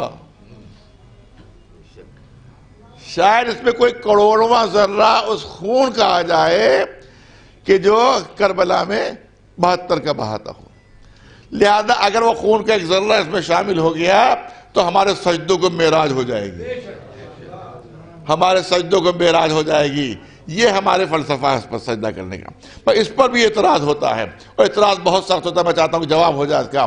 وہ اعتراض یہ ہوتا ہے، وہ اعتراض یہ ہے کہ دیکھیے جہاں یہ اہل بیت کے خون وہاں گرے تھے، بہت توجہ، جہاں وہ 72 خون گرے تھے وہاں یزیدی فوج کا خون بھی تو وہیں گرا تھا. کتنے جناب علی اکبر کے ہاتھوں مارے گئے تھے، کتنے جناب عباس کے ہاتھوں مارے گئے تھے، کتنے جناب امام حسین کے ہاتھوں مارے گئے. تو یزیدی لشکر تو کیا ان کا خون ہوا میں اڑ گیا تھا؟ ان کا خون بھی تو اسی زمین میں شامل ہوا تھا. تو آپ جب سجدگاہ پر سجدہ کرتے ہیں تو اگر وہ پاک و پاکیزہ خون ہے تو ہو سکتا ہے وہ نجس خون بھی اس میں شامل ہو گیا ہو، نجس خون بھی شامل ہو گیا ہو۔ تو جب آپ سجدہ کریں گے تو جہاں پاک خون کا ذرہ ہوگا وہاں نجس خون کے بھی وہاں پر ذرات ہو سکتے ہیں۔ ہے اعتراضات کہ نہیں ہے؟ لیکن جواب سن لیجئے، بہت توجہ اور عزت کرنا چاہتا ہوں۔ بات آپ کی صحیح ہو سکتی ہے جو اعتراض کر رہا ہے کہ جہاں پاک و پاکیزہ خون ہے وہی ہو سکتا ہے کہ وہ جو خون یزیدیوں کا گرا ہے جو بہا ہے وہاں ان میں بھی ہو سکتا ہے اس کے ذرات کو شامل ہو جائے۔ مگر آپ دیکھیں، میں مثال دینا چاہتا ہوں کہ دریا بہ رہا ہے، ایک دریا بہ رہا ہے، دریا میں اگر نجاست گر جائے تو دریا کی طہارت پر کوئی اثر نہیں پڑتا۔ یہ جو 72 تھے یہ طہارت کے دریا تھے، ان کے خون کے اوپر کسی نجاست کا اثر نہیں ہو سکتا۔ اور اگر کسی کی بات سمجھ میں نہ آ رہی ہو بھی تو دوسری مثال پیش کر دوں، اس کے بعد زبان نہیں کھل سکتی۔ کہا گیا کہ جہاں یہاں پاک ذرہ ہے وہیں پر نجس ذرات بھی ہو سکتے ہیں۔ جب آپ چومتے ہیں تو پاک ذرے کے ساتھ ساتھ نجس کو بھی چوم لیتے ہیں، جب سجدہ کرتے ہیں تو پاک ذرات کے ساتھ ساتھ نجس ذرات بھی شامل ہوتے ہیں۔ تو میں پوچھنا چاہتا ہوں کہ جب آپ قرآن مجید کو چومتے ہیں، جب قرآن مجید کو بوسہ دیتے ہیں، جب قرآن مجید کو آپ حمایل کرتے ہیں تو اس قرآن مجید میں جہاں جناب رسول اللہ کا تذکرہ، جہاں جناب ابراہیم کا ذکر، جہاں جناب موسیٰ کا تذکرہ، جہاں جناب عیسیٰ کا تذکرہ، جہاں انبیاء کا تذکرہ، جہاں پاک و پاکیزہ تذکرے، وہیں اس قرآن مجید میں فرعون بھی ہے، وہیں حامان بھی ہے، وہیں شداد بھی ہے، وہیں کے اوپر وہ جو خون ہے اس کا بھی تذکرہ ہو رہا ہے۔ اسی طرح سے ان تمام تذکروں کے ساتھ ساتھ اسی قرآن میں شیطان کا تذکرہ بھی، اسی قرآن میں شیطان کا تذکرہ بھی۔ تو جب آپ قرآن کو چومتے ہیں تو کیا ان آیتوں کو الگ کر دیتے ہیں کہ جس پہ فرعون کا ذکر ہے، جس پہ حامان کا ذکر ہے، جس پہ شداد کا ذکر ہے، جس پہ شیطان کا ذکر ہے، یا آپ سر پر رکھتے ہیں آپ تو ان آیتوں کو الگ کر دیتے ہیں؟ نہیں، جب چومتے ہیں تو پورے قرآن کو، جب سر پر رکھتے ہیں تو پورے قرآن کو، کیونکہ قرآن کی پاکیزگی و طہارت ان تذکروں پر غالب آ گئی۔ قرآن کی پاکیزگی و طہارت ان تذکروں پر غالب آ گئی۔ تو بس یوں ہی سمجھ لیجئے کہ جس طرح سے قرآن صامت کی طہارت ان کی نجاست پر غالب آ گئی، اسی طرح سے قرآن ناطق کے خون کی طہارت ان نجاستوں پر غالب آ گئی ہے۔ ایک صلوات بھیجے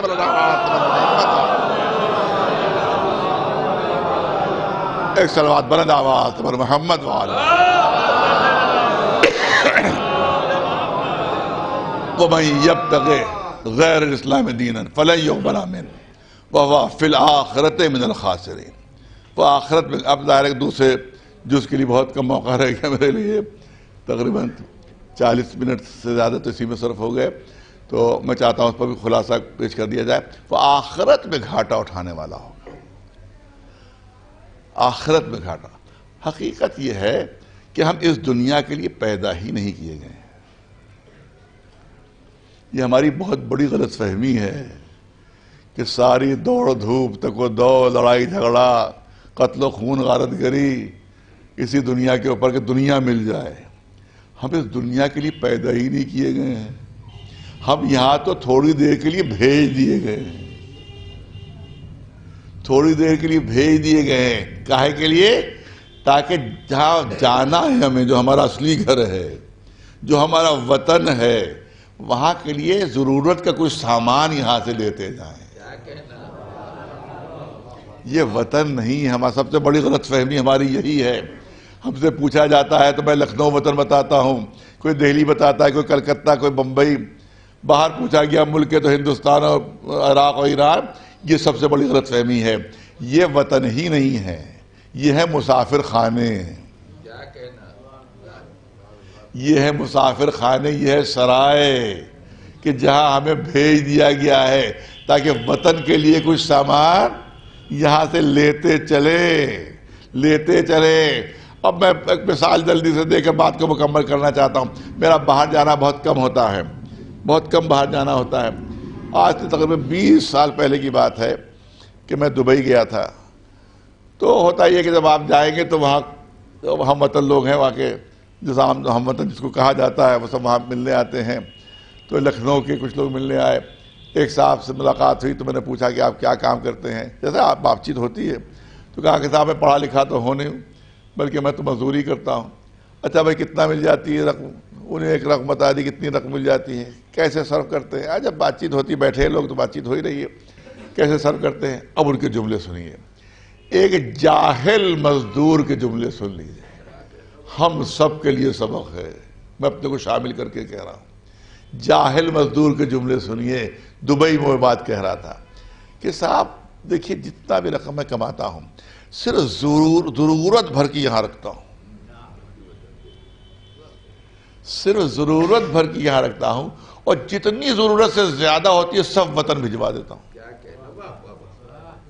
سب وطن بھجوا دیتا ہوں. ارے بھائی آپ یہ کیوں کرتے ہیں؟ کہ صاحب یہاں کی حکومت کا کچھ ٹھیک نہیں، کس وقت راہ چلتے پکڑ جاؤں. چلو چلو اب تم اپنے وطن چلو، اب تمہیں یہاں کام کرنے نہیں دیا جائے گا. تو اگر راہ چلتے کبھی پکڑ کے زبردستی وطن بھیج دیا گیا تو اگر یہاں جمع کر لیا،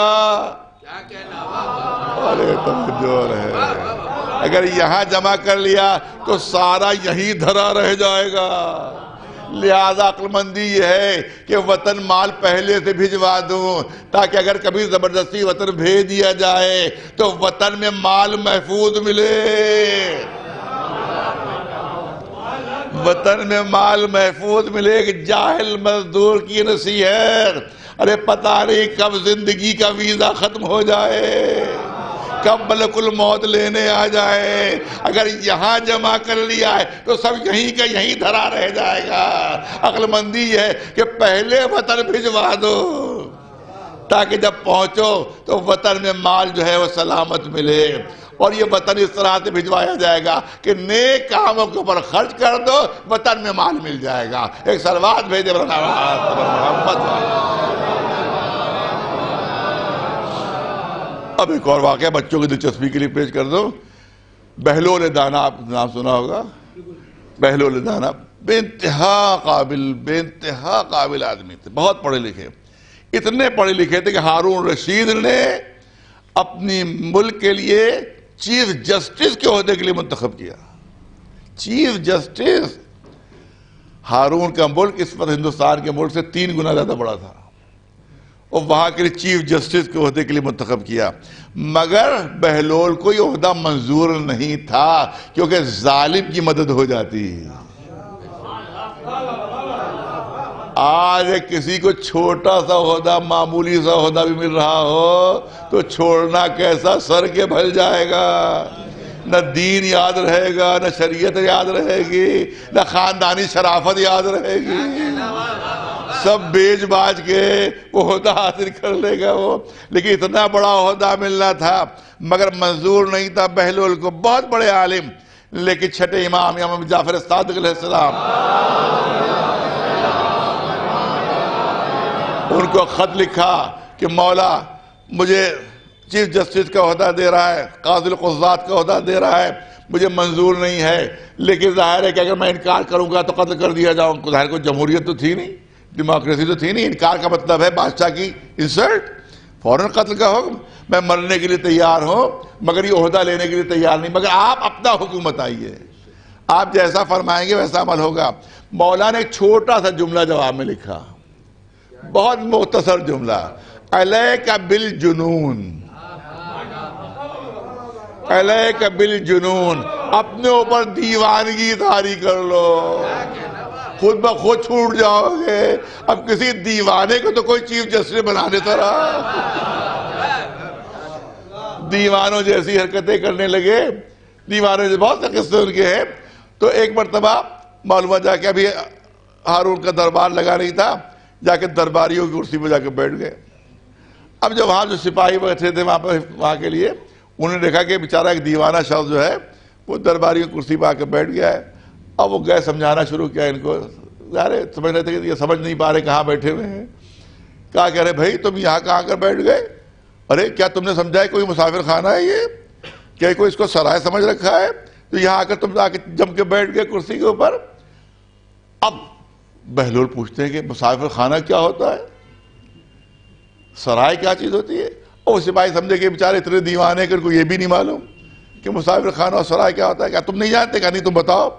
ارے انہوں نے سمجھانا شروع کیا، جہاں لوگ رہنے والے بدلتے رہے، ایک شخص آیا 2-4 دن رہا چلا گیا، اس کی جگہ پر دوسرا آیا وہ رہا چلا گیا، اس کی جگہ پر تیسرا آیا وہ رہا چلا گیا، اسی کو مسافر خانہ سرائے کہتے ہیں.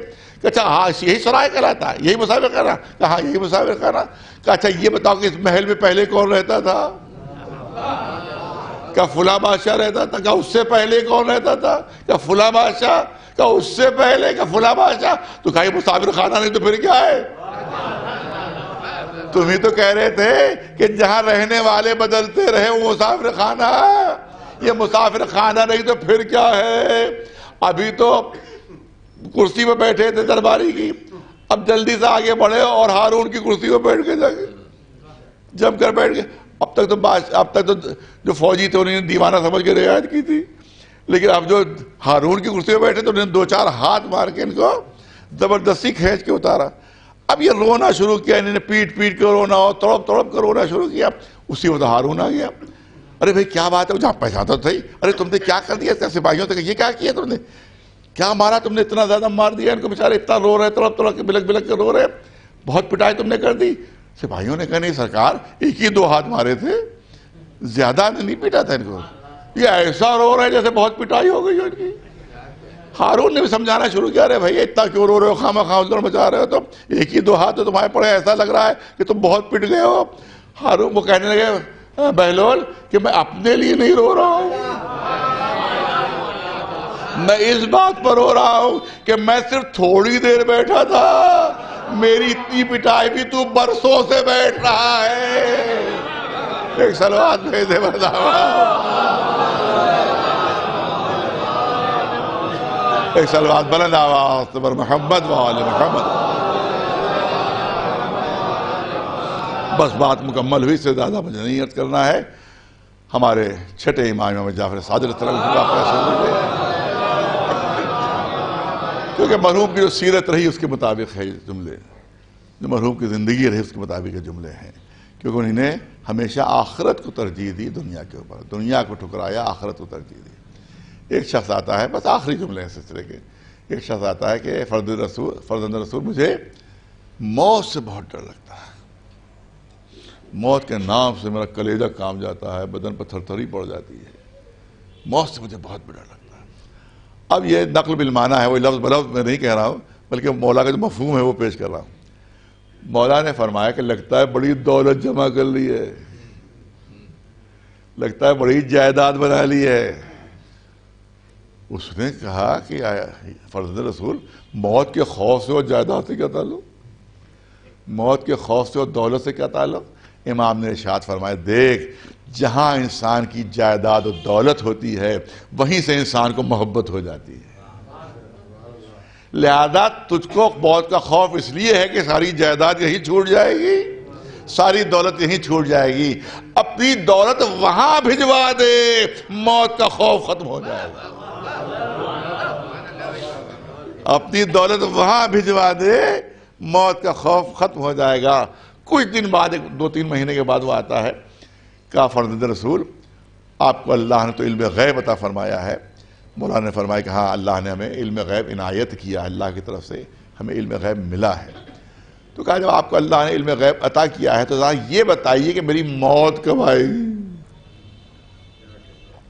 میں کب مروں گا، میری موت کب آئے گی. مولانا نے مسکرا کر کہا ابھی کچھ دن پہلے آیا تھا تو کہتا تھا موت کے نام سے لرزہ آ جاتا ہے، موت کے نام سے خوف آ جاتا ہے، کلیجہ کام جاتا ہے، اور آج خود پوچھ رہا ہے کہ میری موت کب آئے گی. کہ مولا آپ ہی کے ارشاد پر عمل کرتے ہوئے اپنی ساری دولت وہاں بھجوا دی ہے، اب جا کر دیکھوں تو کہ اللہ کی طرف سے صلہ کیا ملنے والا ہے. ایک صلوات بھیج دے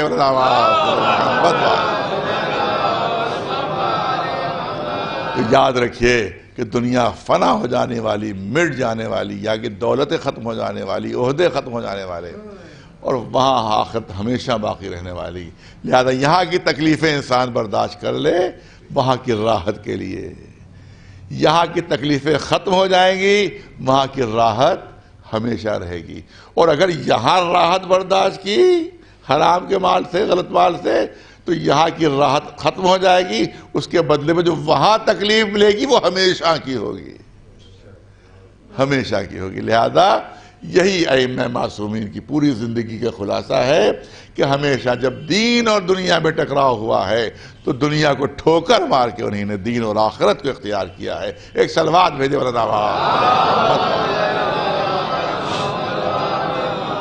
اور یہی کربلا والوں کا درس بھی ہے. درس کا خلاصہ ہی یہی ہے، کربلا کا خلاصہ ہی یہی ہے کہ اگر دنیا آ رہی ہو اور دین ہو تو دنیا کو ٹھوکر مار دو، چاہے کتنی ہی اذیتیں کو نہ برداشت کرنا پڑے، چاہے کتنی ہی تکلیفیں کو نہ برداشت کرنا پڑے، کیونکہ یہ تکلیفیں وقتی ہیں، اس کے بدلے میں جو راحت ملے گی وہ ہمیشہ کی ہوگی.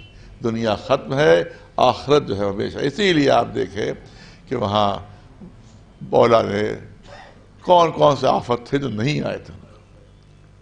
کہیں کی گورنر بن جاتے، کہیں کی علاقہ مل جاتا ان کو.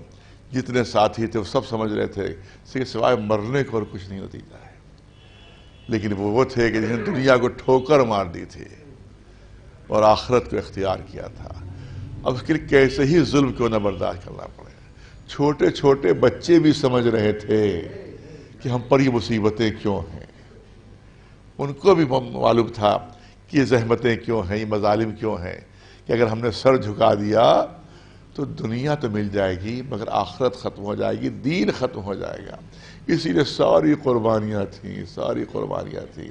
اسی لیے امام حسن جگر کے ٹکڑے گر رہے ہیں تشت میں مگر برداشت کر رہے ہیں، کیونکہ معلوم ہے کہ دنیا کی زحمتیں ختم ہونے والی ہیں اور آخرت کی راحتیں ہمیشہ کے لیے ہیں.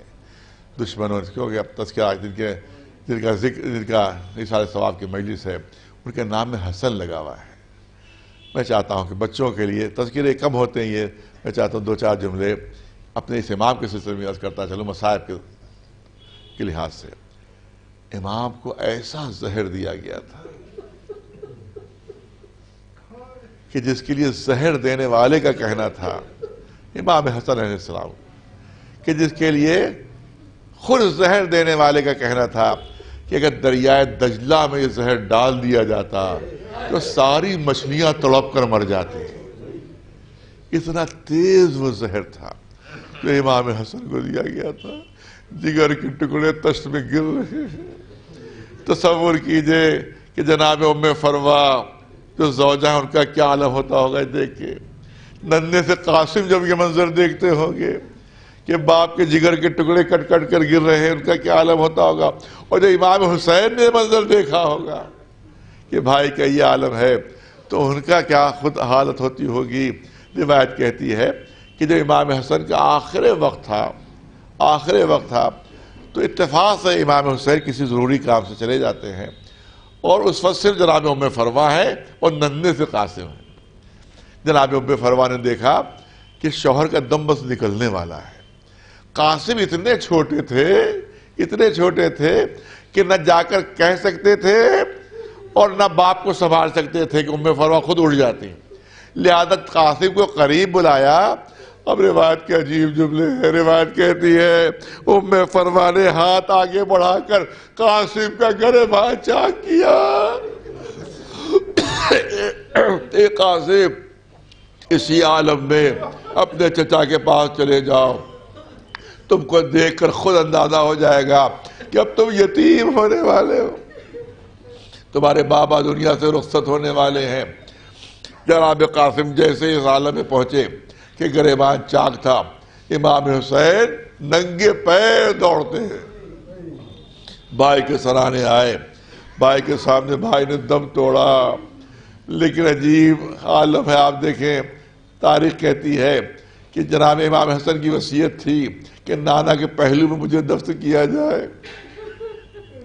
لیکن جب جنازہ روضہ رسول کے قریب پہنچا تو کچھ لوگ وہاں پہلے سے موجود تھے کہ غم نواسے کو نانا کے پہلو میں دفن نہیں ہونے دیں گے. تاریخ کہتی ہے تیر برسائے گئے، تیر مارے گئے. اتنے تیر برسائے گئے کہ مجبوراً جنازے کو واپس لانا پڑا، اور جب جنازہ جنت البقیع میں لا کر امام حسین نے رکھا ہے تو اب روایت کے جملے سنیے. امام حسین نے منظر دیکھا، 70 تیر جنازہ امام حسن میں پیوست تھے، اور 7 تیر کفن سے آر پار ہو گئے تھے. تصور کیجئے جب بھائی نے یہ منظر دیکھا ہوگا تو دل کا کیا عالم ہوا ہوگا. امام حسن کی تدفین ہوئی، حسین سر جھکائے ہوئے گھر کے اندر داخل ہوئے.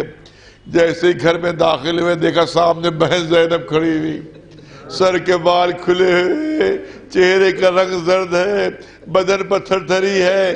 گھبرا کر پوچھ رہی ہے، بھیا مجھے یہ خبر ملی ہے کہ جنگ کی نوبت آ گئی تھی. بھیا مجھے یہ بتایا گیا ہے کہ تیر برسائے گئے تھے. اے بھیا حسین یہ بتائیے کہ بھائی حسن کے جنازے میں تو کوئی تیر نہیں لگ گیا؟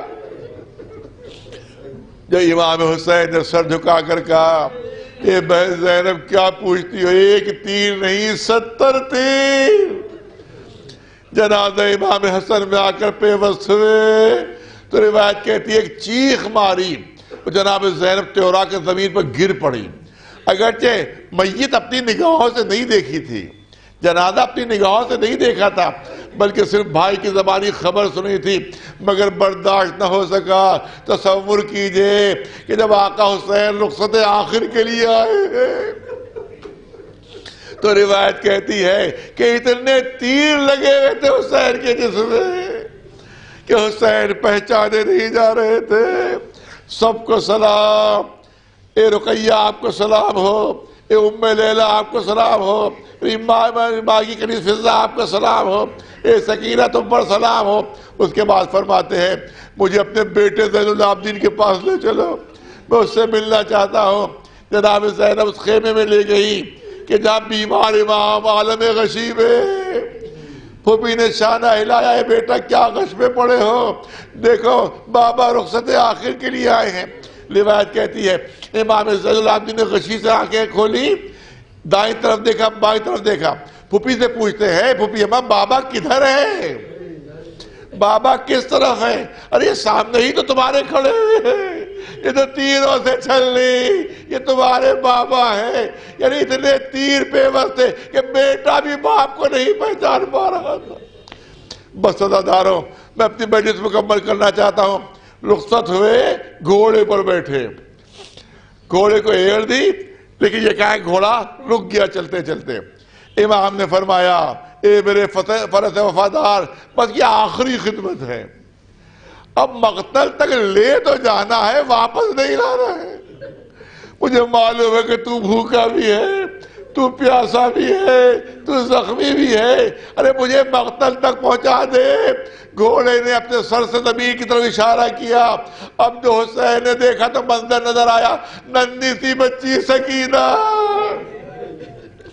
گھوڑے کے پیروں سے لپٹی ہوئی. اے میرے بابا کے وفادار گھوڑے، ارے میرے بابا کو مقتل میں نہ لے جا، کیونکہ جو بھی مقتل میں گیا وہ واپس نہیں آیا. عزادار حسین گھوڑے سے اترے.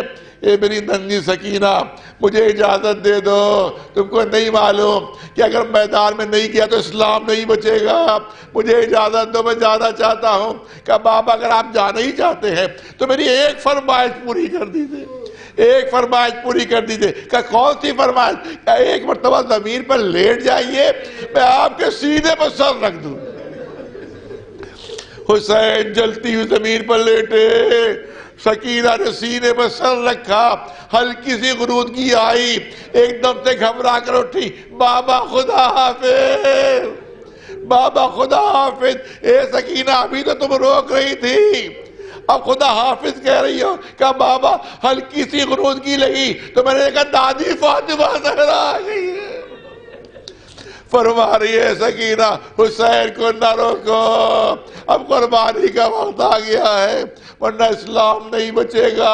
عزادار حسین میدان میں پہنچے، زخموں سے چور چور. عمر سعد نے دیکھا کہ حسین زخمی تو بہت ہو گئے ہیں مگر گھوڑے سے گر نہیں رہے ہیں. گھوڑے سے گر نہیں رہے. اس نے حرملہ کو آواز دی, اے حرملہ کچھ ایسی ترکیب کر کہ حسین گھوڑے سے گر جائے, حسین گھوڑے سے گر جائے. ملعون حرملہ کہتا میرے پاس ترکیب موجود ہے. ارے ابھی ایک تیر بھال کا تیر میرے چلے کمار میں موجود ہے. اس ملعون نے چلے کمار میں 3 بھال کا تیر جوڑا, حسین کی پیشانی کا نشانہ لیا. ارے عزادارو سنو, تاریخ کربلا کہتی ہے تیر پیشانی پر پڑا اور توڑ کر پار نکل گیا. خون کا فوارہ پیشانی سے جاری ہوا اور حسین تیورا کر زمین کی طرف چلے. امام زمانہ نے آخری جملے ہیں, امام زمانہ نے فریاد کی میرا سلام میرے جد حسین پر. مجھ سے پڑھا نہیں جا رہا ہے, جاتا 2 جملے سن لیجئے. میرا سلام میرے جد حسین پر کہ جب زخمی ہو کر گرے ہیں تو نہ گھوڑے کی زین پر تھے نہ زمین پر. اے آقا یہاں فریاد کیوں کر رہے ہیں؟ ارے جب زخمی ہو کر گرے تو زمین تک پہنچے. مگر امام زمانہ کی فریاد ہے میرا سلام ہو میرے جد حسین پر کہ جب زخمی ہو کر گرے ہیں تو نہ گھوڑے کی زین پر تھے نہ زمین پر. جب تاریخ کربلا دیکھی تو پتہ چلا کہ حسین زمین تک پہنچے نہیں تھے بلکہ تیروں پر جسم معلق ہو گیا تھا. حسین کا جسم زمین تک نہیں پہنچا تھا, تیروں پر جسم معلق ہو گیا تھا. اب 2 روایتیں ہیں. ایک روایت تو یہ ہے کہ حسین نے خود اپنے جسم پر زور دیا اور سارے تیر جب جسم کے پار ہو گئے ہیں تب حسین کا سر سجدے میں پہنچا ہے, تب شبر کا خنجر چلا. مگر دوسری روایت ایسی ہے کہ جس کا پڑھنا میرے لیے بہت مشکل ہے. شبر جب خنجر لے کر آگے بڑھا تو اس نے دیکھا ذبح کرے تو کیسے کرے. حسین کا جسم تیروں پر معلق ہے, اپنا نجد پر حسین کی پشت پر رکھا. ارے دباؤ جو پڑا تو آہستہ آہستہ سارے تیر جسم کے پار ہونے لگے. شبر کا خنجر چلا. کسی منادی نے آواز دی اللہ قتل الحسین بکربلا, اللہ زبیر حسین بکربلا. ارے یہاں مجلس ختم کر دیتا مگر 1 منٹ کی اجازت چاہتا ہوں. جب شبر دربار یزید میں پہنچتا ہے تو یزید نے شبر کو دیکھتے ہی پہلا سوال یہ کیا, اے شبر یہ بتا کہ تو نے حسین کو ذبح کیسے کیا, حسین کو قتل کیسے کیا. وہ ملعون بھی کام گیا, وہ شقی بھی تھرا گیا. اے یزید ہر بات پوچھنا, یہ بات نہ پوچھ. ہر سوال کر لو مگر یہ سوال نہ کرنا. مگر جب یزید نے اصرار کیا اے شبر تجھے بتانا ہوگا کہ حسین کو قتل کیسے کیا, حسین کو ذبح کیسے کیا. جب یزید نے اصرار کیا تو ملعون بتانے پر مجبور ہوا. اے یزید کیا پوچھتا ہے؟ میں نے 12 وار کیے تھے, میں نے 12 وار کیے تھے. یزید پوچھتا ہے کیا خنجر کی دھار کو تیز نہیں کیا تھا؟ وہ ملعون کہتا خنجر کی دھار کو تیز کر لیا تھا. ارے پھر 12 وار کیوں کرنا پڑے؟ شبر جواب دیتا ہے یزید جو میری نگاہیں دیکھ رہی تھی تو اسے کیسے بیان کروں. ارے جب بھی خنجر چلانا چاہتا تھا ایک نقاب پوش بی بی خنجر کی دھار سے لپٹ جاتی تھی. اے شبر بڑی محنتوں سے پالا ہے, اے شبر چکیاں پیس کر پالا ہے. اے شبر کیا ہوگا. اللہ لعنت اللہ علی القوم الظالمین سیعلم الذین ظلموا ای منقلب ینقلبون. پالنے والے جن مرحوم کے سال ثواب کی مجلس ہے ان کے درجات کو بلند فرما دے, جوار معصوم علیہ السلام پر جگہ عنایت فرما دے. پالنے والے جتنے بھی حاضرین ہیں اس مجلس کے ان کو جو جائز دلی تمنا ہے ان کو پورا فرما دے, جو مریض ہیں ان کو شفا عنایت فرما دے, جو مقروض ہے ان کا قرض ادا ہو جائے, جو بے اولاد ان کو اولاد کے نعمت سے نواز دے, حج و زیارت کی متمنی ان کی تمنا پوری فرما دے. پرچم اسلام سر بلند رہے, پرچم کفر و نفاق سر نگو رہے. خصوصی دعا تیری بارگاہ میں یہ ہے کہ اسرائیل کو جلد سے جلد سفید نستی سے نیست و نابود فرما دے. پالنے والے ہمیں اس وقت تک دنیا سے نہ اٹھانا جب تک محمد و آل محمد علیہ السلام ہمارے کردار ہمارے عمل سے راضی نہ ہو جائیں. پالنے والے ہمارے آخری امام کے ظہور میں تاجیر فرما اور ہم کو ان کے غلام ہو جانے سارا مشورہ فرما. گزارش ہے 1 مرتبہ سورہ حمد اور 3 مرتبہ سورہ اخلاص کی تلاوت فرما کر مرحوم سید بابر حسن رضوی صاحب ابن سید ادریس حسن رضوی صاحب کی روحوں کو ایصال ثواب.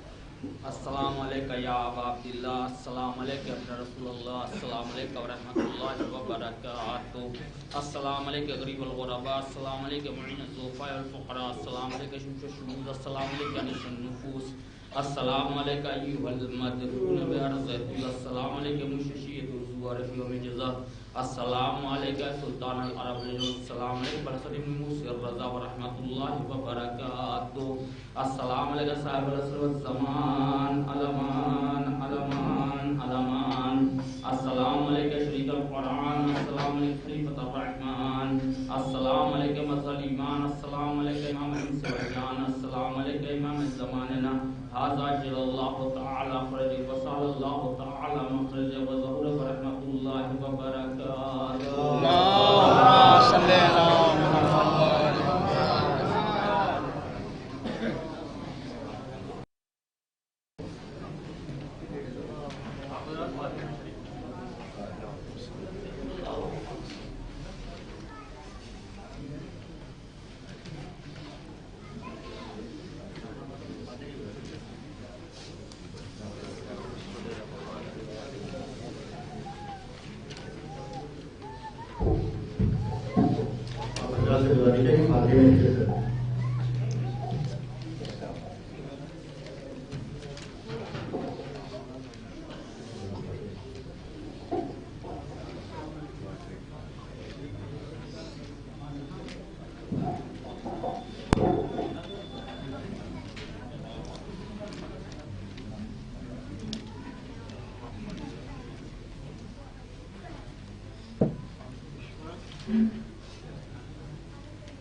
کس طرح